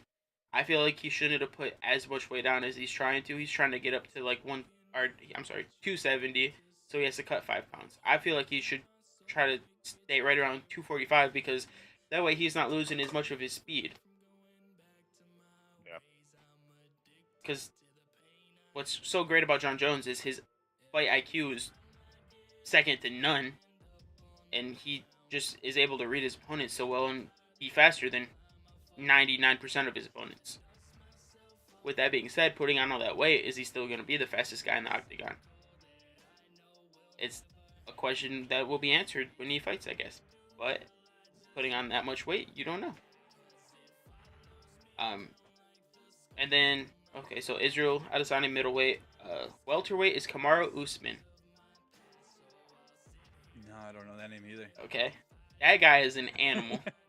He he has really, really good wrestling. He's had some really good fights as the champion. I believe he is 19-1 in his MMA career, undefeated in the UFC. He's been a force to be reckoned with. He's pretty much dominated everybody he's fought other than one guy, which is Colby Covington. He's another really good fighter. He's basically the heel of the UFC. Big Colby fan. Yep, Jack Usman is a monster. Lightweight is Charles Oliveira. He's been around a long time. He used to be a 145er. That is how it's spelled, Jack. That is correct. So Charles Oliveira, he used to be a 145er. He was always kind of a gatekeeper for that division. His biggest problem was he didn't like to get hit. He kind of got, which obviously, okay, in MMA, if you're not gonna like to get hit, why are you fighting MMA? He kind of got over that though, and he's been doing a lot better. Does he have a wrestling background? Is that why? He is a very, very, very high level jiu-jitsu guy. All right, I see that happen a lot with the wrestlers. They hate getting hit. Brock Lesnar. People used to be like NCAA Division I wrestlers that come into the sport. Yep, just like old Brock Lesnar, he did not like getting hit at all. Yep, he could dish it out, but yeah, when he got hit, he kind of talked. Yep. So Charles got over that. He used to, like, if he was getting hit too much, he would quit. He's not that fighter anymore, and he's doing really well as the champion. I will redeem those hydrates in a second, guys. And then for featherweight, which he's defending his belt next month, actually, is Alexander Volkonovsky. I definitely don't know that name. He's okay, so the thing about him, he's fighting at 145 pounds. He used to be a 225-pound rugby player. No shit. Wow. He's That's quite the cut. It is. Yeah. Okay, and I'll also add this. He's only 5'6". Okay. I was gonna say that's quite impressive with that cut, because a lot of times when guys cut like a weight class or two, just a weight class or two, they struggle. Like they don't have the energy, they're not ready for it. But good lord, 60, 70, how much did you say he weighed? He fights at 145 pounds. And he was, what'd you say, 225 pounds, yes sir. Holy shit, It's an dude. 80-pound cut. Yeah, holy god, I'm surprised he can do that. He cut off a whole person. Jack, that's fucking awesome, dude. Oh yeah, that's cool as shit, dude. Yeah, for real. I've got a name for you. Someone I always watched when he used to be on. Okay. Because his fights to me were so entertaining. The Carpenter. Do you know who the Carpenter was? The Carpenter. Clay Guida. Yes, sir. He actually still fights, believe it or not. Clay Guida still fights. No He does. shit. Dude, that's awesome. That His old man fights is still doing it. such a beast, man. Like, you want to talk like someone who could stand while he's getting his ass kicked? This dude, like, he was so much fun. Yeah, for sure. It might have been a Diaz, like Nate or Nick. I don't remember who he fought. But like the end of their fight, the last 10 seconds of their fight, it was the end of the fight. They just start going crazy at each other. They both started throwing punches and they didn't stop. Dude, that kind of shit's so exciting to me. Clay Guida was awesome. I'm impressed he's still fighting. Yep, he's a... Let's see how old he is. Clay Guida is 40 years old and he's still doing it. I'll give you another name of another fighter that's still doing it. Frankie Edgar. Frankie Edgar. Okay, I know that one too. Yeah. He's still doing it as well. He's actually ranked in the top 10 in the featherweight division, I believe. Nice. That's impressive. Hey, Jack, I'm sorry. You're probably a huge Alexander Volkanovsky fan, but he definitely lost that second fight, homie. Max Holloway got robbed. I don't care. Oh, that name I know. Okay. So Max Holloway. Was it Holloway on Ultimate Fighter way back when? I do believe he was an Ultimate Fighter person. Ultimate Fighter athlete. Thought so. Let's see. I'm fact checking that for us. Oh, my favorite Ultimate Fighter season was Rampage and Forrest Griffin. That was a good one. That Rampage Jackson. Yeah. Quitting Rampage Jackson, smashing through a freaking door. Dude, he had some highlight moments in his career too, though. Like his powerbomb knockout. You ever see that one? He legit powerbombed someone. Someone like tried to get him in a triangle choke. They're on their back. He's standing up, just bent over. He just wraps their wrists up. Boom! Out cold. Slammed his head on the mat. Rip. Yep. Done. Jack, elaborate a little bit. Who's not that great? Are you talking about Alex isn't that great or Max isn't that great? I think he's talking about the guy you said he's probably a fan of. But yeah, when you about said when that came through. Max got robbed. Alex, yeah, okay. I can agree with that. I mean, I guess I can't say he's not good because he's the champion, but I do believe he lost the second fight. I think Max easily took 3 rounds of that fight. And I really hope Max comes back and beats him in the third fight, which I will say does not happen often. You have to be really, really good to get a third fight with a title holder that you lost to twice. And Max is definitely a really good fighter. I'm a huge Max Holloway fan. That's probably my favorite fighter in the UFC, so a little bit of bias in there, but I think a lot of people agree Max Holloway won that second fight. Those judges were smoking crack. And I actually went over this last episode.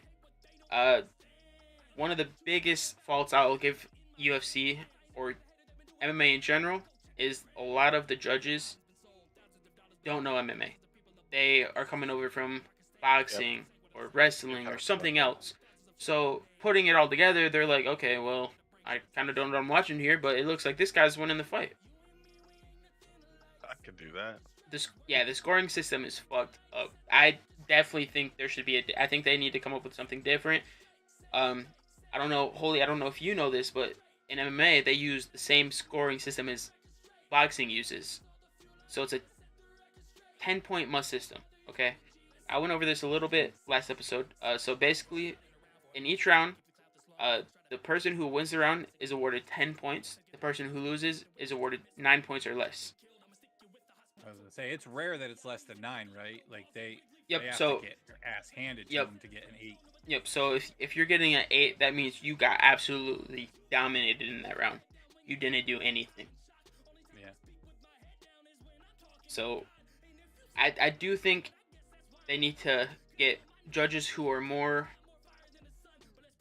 aware of what's going on in MMA to judge the fights, and they also need to come up with a better score system for MMA.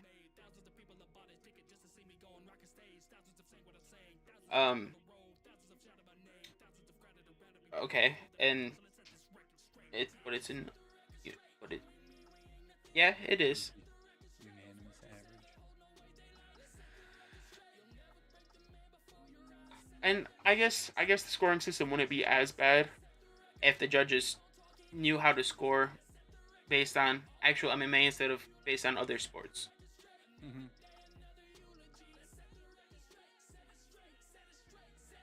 Yeah, the strategy behind MMA is a lot different than boxing, for sure. It's a lot different. Yeah, and there's so much more going on with the Yeah. the grappling or the jiu-jitsu or the clinches. It's not just showing strikes. It's you got kicks to worry about. You got cage control to worry about. Yep, 100%, Jack. They score on touches instead of like, okay, well, this fighter might have got hit more standing up, but he took him down and completely controlled him for 8 minutes of the fight. In a 3-round fight, that's almost 2 whole rounds. Yeah, for sure.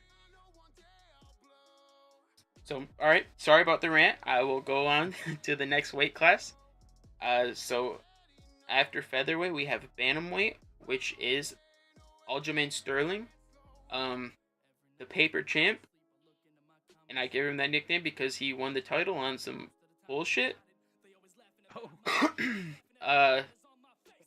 So he was fighting the champion, Peter Yan, and Peter Yan landed an illegal strike, which was barely illegal. His knee was down by literally a hair, and he kneed him in the head. Peter kneed Aljamain in the head, which is considered an illegal strike. Well, Aljamain played the system and said he couldn't continue. That means the fight ends in a DQ.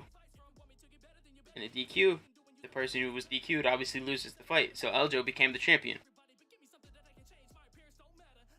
Like winning by default. So, yeah, paper champ. So He it's didn't. different than like WWE does their crap. Yep. So yeah, he didn't win that title. He was given it.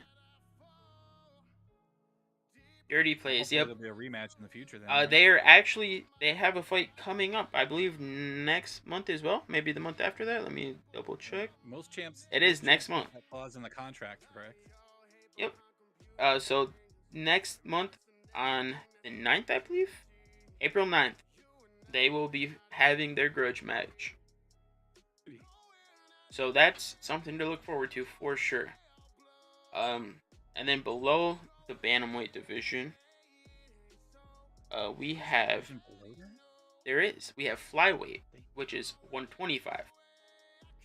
And the champion there is Davidson Figurato, which the two top guys in that division have been going back and forth.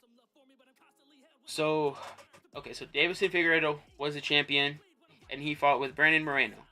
The first fight was an absolute war. They ended up ending in a majority draw, and then they ended up having a rematch. Brandon Moreno came back and dominated the fight, ended up getting him in the second round TKO. So then they had their third fight. Okay, in the third fight, Davidson Figueiredo came back and looked a lot better. He cut better. He had a better camp. He came back and I wouldn't say he dominated. It was actually a very, very close fight. It probably could have been another draw, but they ended up giving it to Figueiredo. So Figueiredo got his belt back. So now, since they've had 3 fights with one being a draw, they're talking about having another fight. And honestly, I'd watch it because they've been very, very entertaining fights. Why not if it's a moneymaker, right? For sure.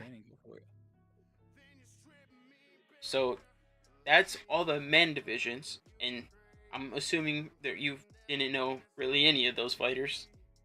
Nope. that does show how much the UFC changes and how fast that things can change. Yeah, definitely. This is true. Honestly, I want to say we haven't really had many long-reigning champions in a while. I guess Usman has been there for a couple years now. Izzy's been there for a couple years, but other than that, Charles is new because Khabib retired, and then he ended up winning the title after that. Figueiredo, obviously, him and Brandon Moreno went back and forth. Aljo, the paper champ, he won on some bullshit. Volkonovsky, he beat Max in the first fight, but he's literally defended the belt, I think 3 times, and 2 of them were against, he's defended the belt 2 times, and 1 of them was against Max for the second fight. Let's see, who else? Glover's brand new. He's actually supposed to have his first title defense, I think, coming up in a couple months. And then Francis, I think he's defended his belt once or twice now. Once, I believe. So, I mean, other than Israel Adesanya and Camaro Usman, they've been just going through them. So it's always fun to watch and see what's going to happen and to see if you're going to have a long-reigning champ. Because it's a very rare thing. Right. Yeah, it's tough to hold a belt in that sport, man. It really is. Yeah. You deal with so many variables. Yeah, and everybody out there they're training all the time, every day, as often as they can, working their hardest to be the best they can. So there's always somebody gunning for your spot.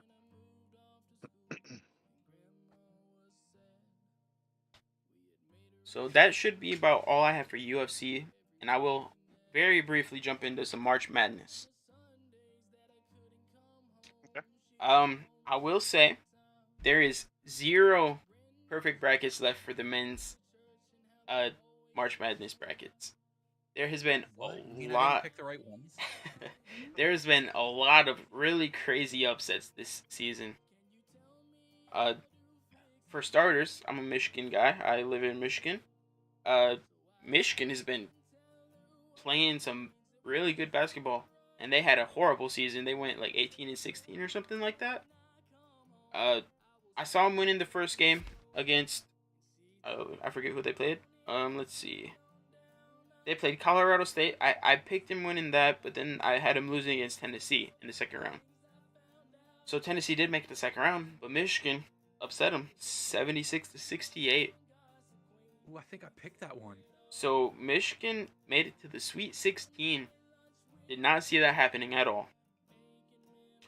Another team that's making a lot of noise is, let's see here.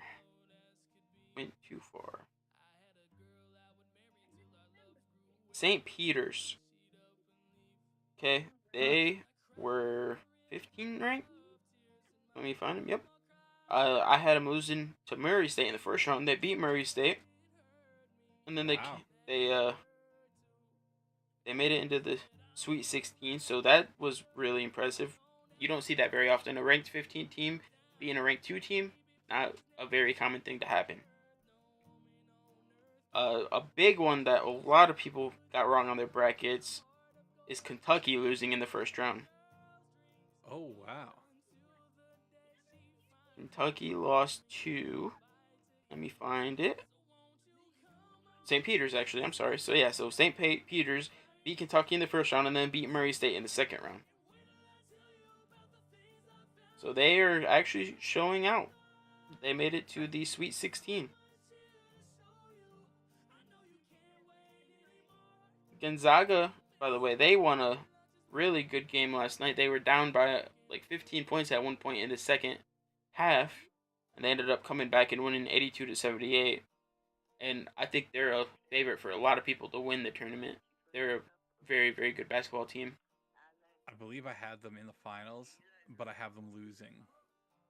Like down to the wire because that's such a Gonzaga thing to do. I kind of hope they get over that though. Yep, I believe in one of mine I have Gonzaga in the finals too, but losing to Villanova, I believe. Man. So I'm not the biggest college basketball guy, but I always do March Madness because it's fun to do. Yeah, it's fun. I just kind of like to see how well I can do. Yeah.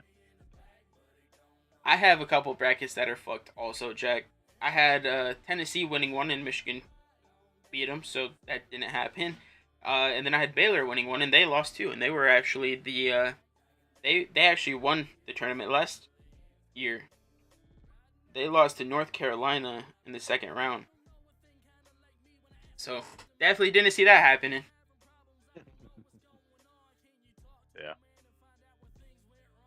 So that's about all the sports talk I have. So Mills, do you have any specs for us? I have a short bit for this episode. I planned a little less for this one so we could accommodate our guest here.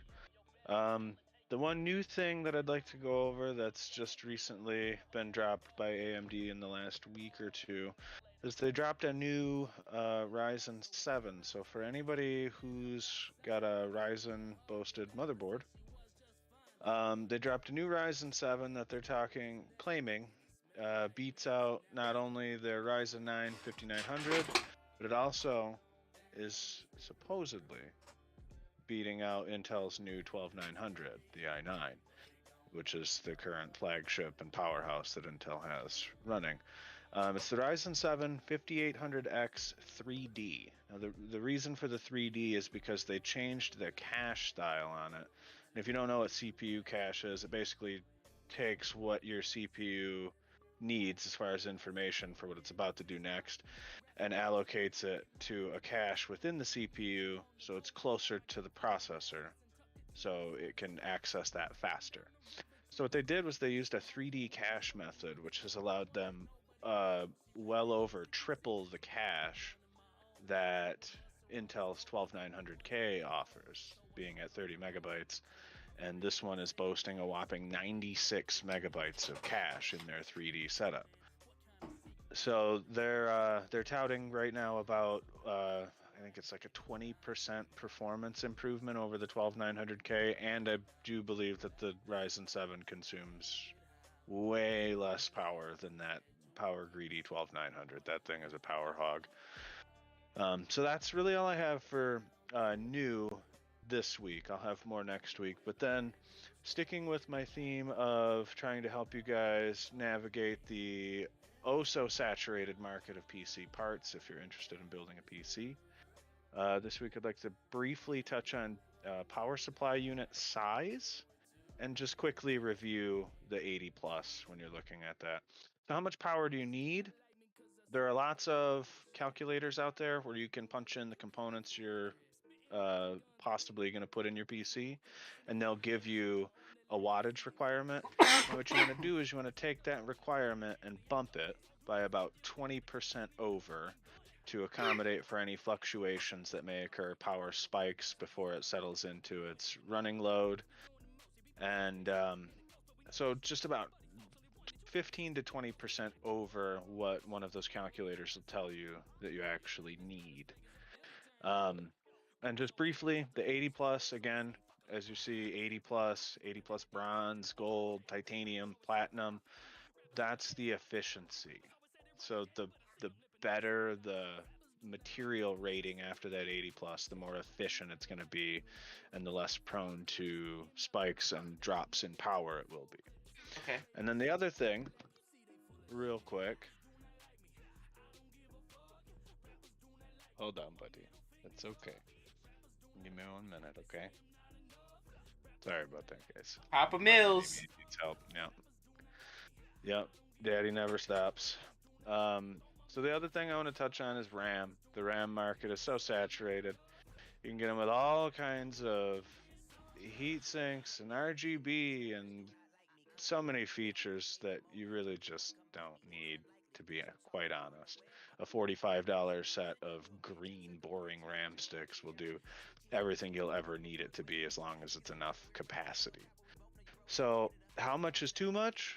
If you're gaming, speaking for gaming strictly, 16 gigs is like the magic number right now. 16 gigs of RAM, preferably in a pack of 2 8-gig sticks. Make sure they come in a pair. Don't buy 2 individual 8-gig sticks, because then you have to do some stuff in your BIOS to make them work. But if you buy a paired set of 2 8-gig sticks, that should be all you'll need, at least for now.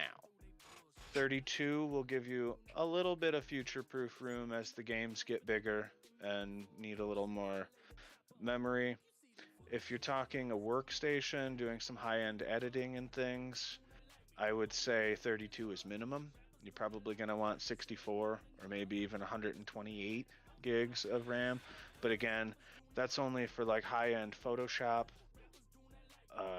very high-res video editing, CAD, programming, applications that are going to require access to tons and tons and tons of data right now. But if you're just gaming, even gaming and streaming, 16 to 32 gigs will be all you'll ever need, and you can get those kits for very low prices. Even Corsair has their Vengeance series. I think you can get them right now for like $75 for a 16 gig pack, and you don't even need Corsair. Like I said, even just a generic green 2-pack of RAM for $40 will do what you need it to do. And that's pretty much what I got this week for you guys as far as the gaming PC tips. If you guys have any questions, again, don't hesitate to ask. I'm always happy to help. When I get ready to upgrade the PC that I'm currently sitting on, I'm going to do a full disassemble, and I'm actually going to live stream the reassembly so that everybody can see putting together a PC and how not scary it is. I know a lot of people are looking at PCs lately and, just they're wanting to get into the PC market, and I understand. And for a streaming PC, by the way, does not have to be a high quality gaming PC. You do not need a gaming PC if you're just using it to manage your stream. Pretty much any modern, even laptop, will be able to do more than what you need as far as managing your stream goes. All you need is a capture card that meets the requirements that you have. Bear in mind, before looking at cards that are like 4K capable and stuff, bear in mind, Twitch does not support 4K streaming. Their max resolution is 1080p. So keep that in mind. That can save you some pennies on your capture card because those suckers can get expensive.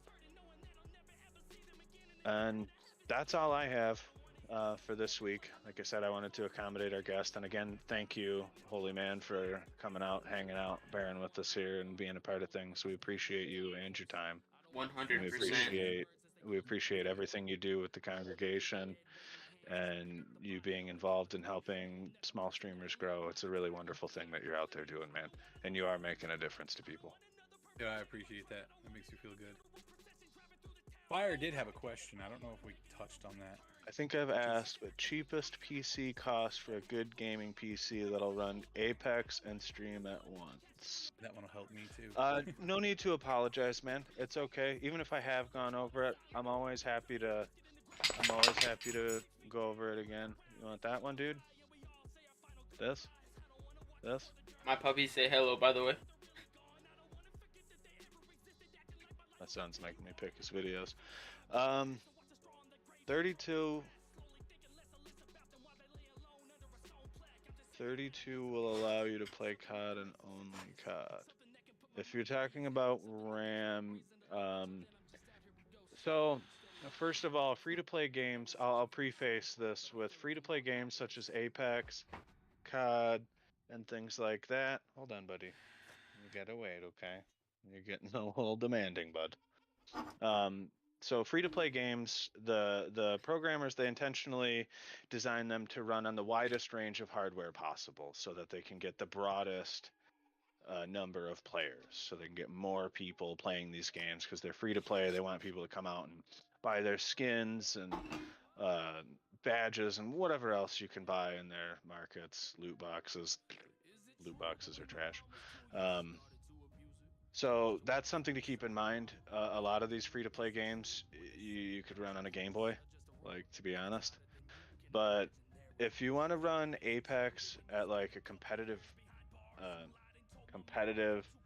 frame rate, like $799. The thing I would check when you find a gaming PC at that price is, does it have a dedicated graphics card? If not, it may be running integrated graphics through the CPU, which could be fine. You won't be gaming 1080. I'll just tell you that. We're not quite at the point where iGPUs can game in 1080, although AMD is really close. They're getting really good with their integrated graphics. The nice thing about those lower budget pre-builds is that you can drop a dedicated GPU into them later. But yeah, honestly, a lot of times just getting an Xbox Series X or S or a PS5 is gonna do more bang for your buck when you're in that price range, just to be honest. I don't know how they're doing what they're doing exactly in those consoles, but they're doing freaking amazing things in those, and they are very worth the money for what they can do. So that's always a good route, is to just go with a solid console. Then you don't have to worry about all of the things that come with a PC. The updates are much easier to manage. My God, the updates. So many updates. But even a 10 series NVIDIA card, like 1050, 1060, 1070 series graphics card, which is like a 5 or 6 year old graphics card at this point, will run your free-to-play games like Apex and COD, no problem. If you're looking for visually pleasing games, like story games like Resident Evil Village can really eat a graphics card. I'm pretty sure if you crank that up all the way and then kick it to 4K. You could probably melt a graphics card if you tried. Those you're going to want a higher end card if you're really wanting them to look visually pleasing. But if you're okay with compromising on graphics, you can get pretty far with some older cards. One more question? Yeah, go for it. Also, Fire, I can send you a link to some brand, a brand that I found that I'm particularly fond of. I got a capture card for $17, generic one. No Elgato has one. What's another one that works great? So actually, Allie's husband King, he found one on Amazon. It's a little pricier than that. It's like $42 or something. But he said it works really phenomenally. So if you're looking for super budget card, that's a good way to go. Excuse me. I know the Razer capture card is getting rave reviews because it put a lot of pressure on Elgato to kind of change and boost their product and make it better. Because it had 4K pass-through, which the Elgato did not.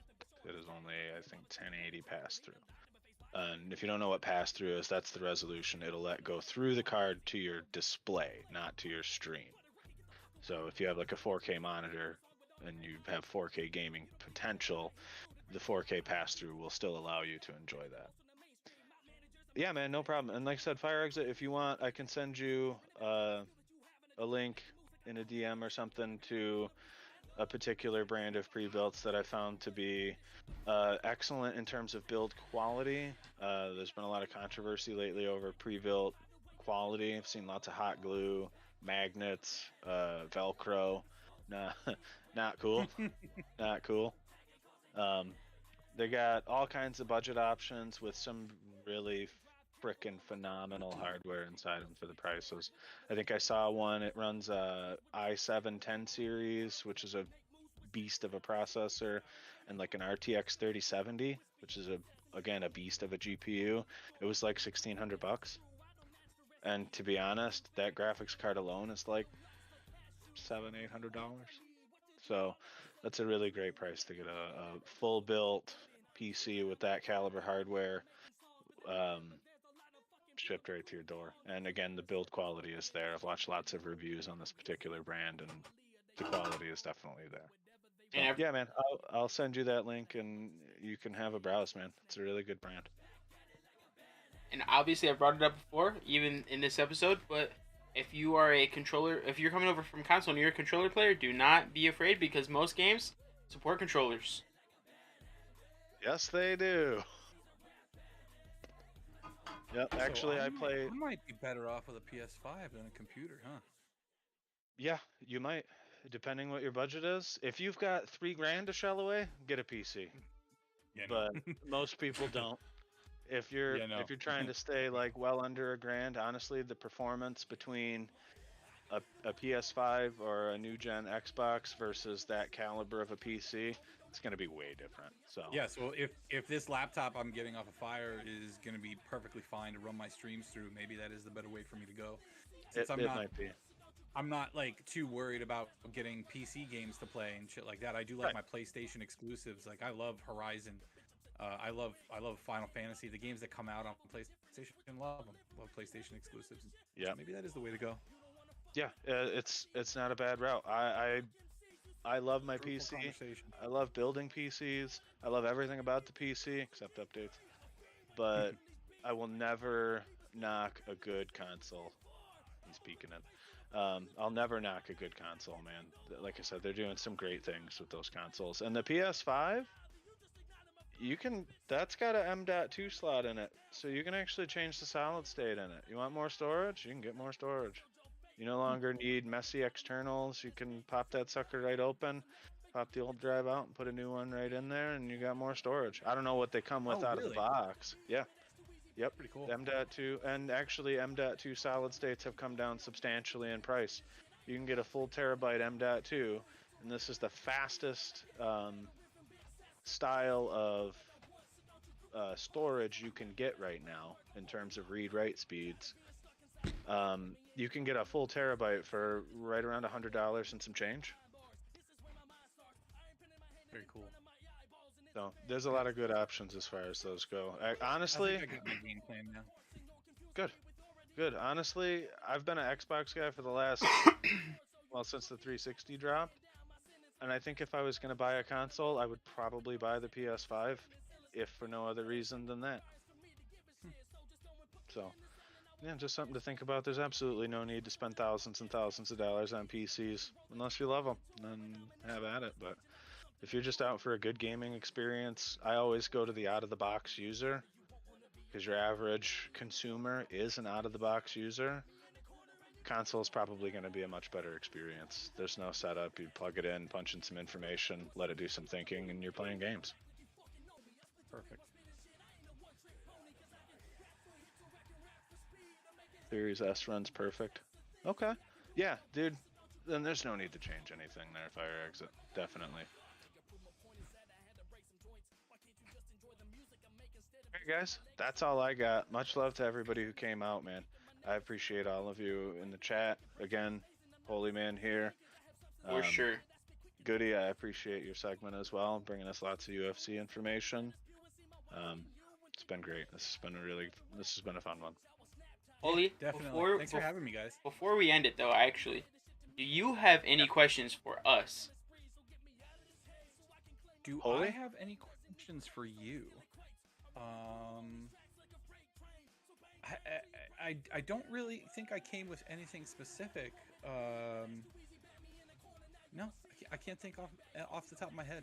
You put me on the spot now, and I'm trying to think of something good. I don't have anything good. Goody coming out of the back with the hard question. Yeah, I know. Oh, you know what though? With Goody, with a little one on the way now, maybe we drop a parenting advice section in the Discord. How about that? That would be great. I would actually really Super appreciate helpful, that. yeah. For sure. Gaming while parenting and streaming while parenting, definitely gotta manage your time wisely. I can't wait to have a little one. I'm gonna get so many more viewers because I'm just gonna be having him or her right here. I was gonna say the fun part about when they're first born and they're still in that sleep most of the time stage, what I used to do with this guy here that keeps poking in is I would actually lean back on our couch, and at this point I was really getting into Skyrim, and he would sit right here and he'd just sleep on me and I'd play Skyrim, and then mom was free to go do whatever she wanted to do. Clean the house. Dude, yes.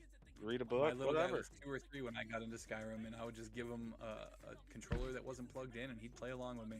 I do that with him now. I give him a controller or whatever, and he does the same thing. Sometimes he sits on my lap and pretends he's typing. It's so fun. It's so adorable. Yes. Awesome. Fire, I really appreciate you saying I'm gonna rock it, and Jack, I definitely will do that. Change the first diaper. You know what, guys? Yes. A little She bit will of be super impressed. transparency. A little bit of transparency here. The first time I ever attempted a diaper change with one of my kids was in the interest of letting my, at that point, my significant other rest because she'd just been through pregnancy, birth, the whole nine. So I wanted to let her sleep. She was finally sleeping. And to be honest, I had no idea what I was doing, and I fell apart bawling at the end of my bed. I have a question now for Goody. All I right. thought of one for someone. I thought of one.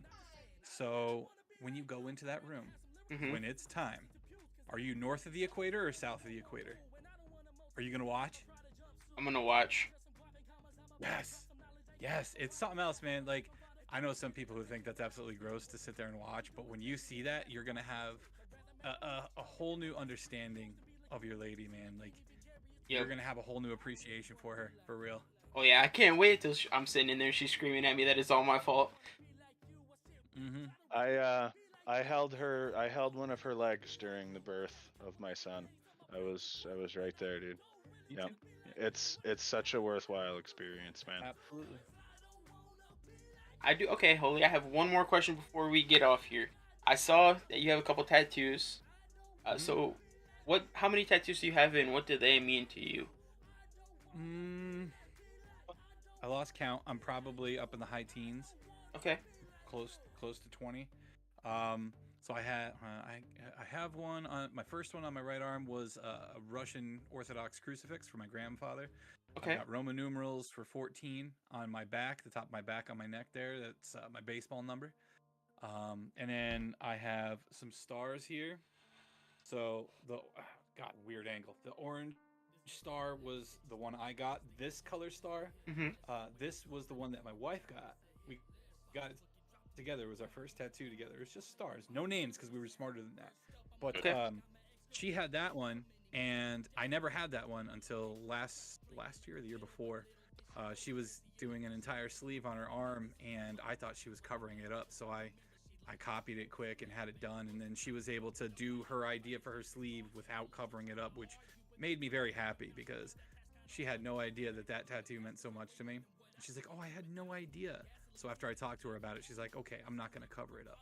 So I panicked and I got the one for her just so I still had it for no reason. But and then I just kind of started to do some like outer space shit on that arm. I've got my cross baseball bats. That's from my college baseball team.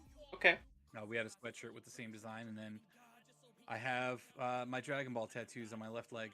I started that as a sleeve.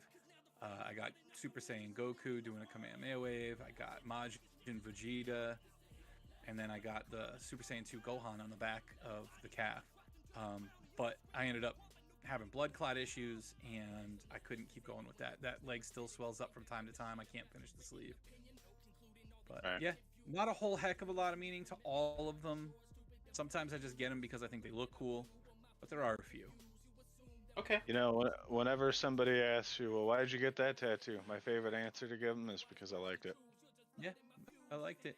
I think it's neat. I'm personally working on a sleeve right now, actually. Nice. Good.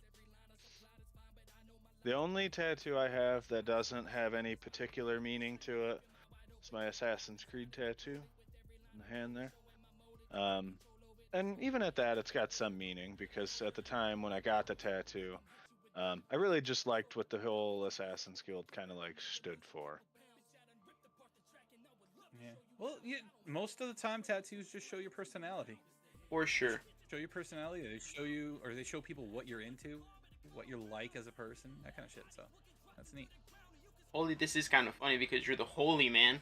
I got a lot of religious tattoos, actually. I got 2 wings. Wrong way. Here we go. With the arrows that say faith and strength. And then I got this one up here, which is a cross, and it has a Bible verse that says, "With God, all things are possible." Oh, cool, dude. That's awesome. It's upside down for the camera because it's on my hand, but yeah, got my cross there. Very nice. I'd love to get another tattoo someday. Oh, me either too. Either an Itachi one or Aloy from Horizon, just because she's a badass, and I think she'd make a great tattoo. For sure. But that is all I have. Yep. Same. Good. Well, Good. Well, stuff. Holy, thank you for coming out and being our guest. We very much appreciate it. You've been an amazing guest. Thank you guys for being awesome members of this community. I see you guys all over the place, and I love it. It makes me happy. That's what we're here for. Here to get to know people and have a good time. Yeah. Definitely. Chat, thank you guys for all coming out and supporting us. Mills and I are definitely working to grow this podcast to the next level. Eventually, we're going to pursue Spotify and iTunes. So definitely keep your eyes out for that as well. But other than that, that's it for me. Awesome. Much love, everybody. Much love. If you Appreciate- guys need any help with that part of it, getting it on Spotify and Apple, I got you. We would Easy. very much Thank you appreciate much. that. Yeah. Yep, very easy. Thank you guys for coming out. Much love, guys. Have a good night. Peace out.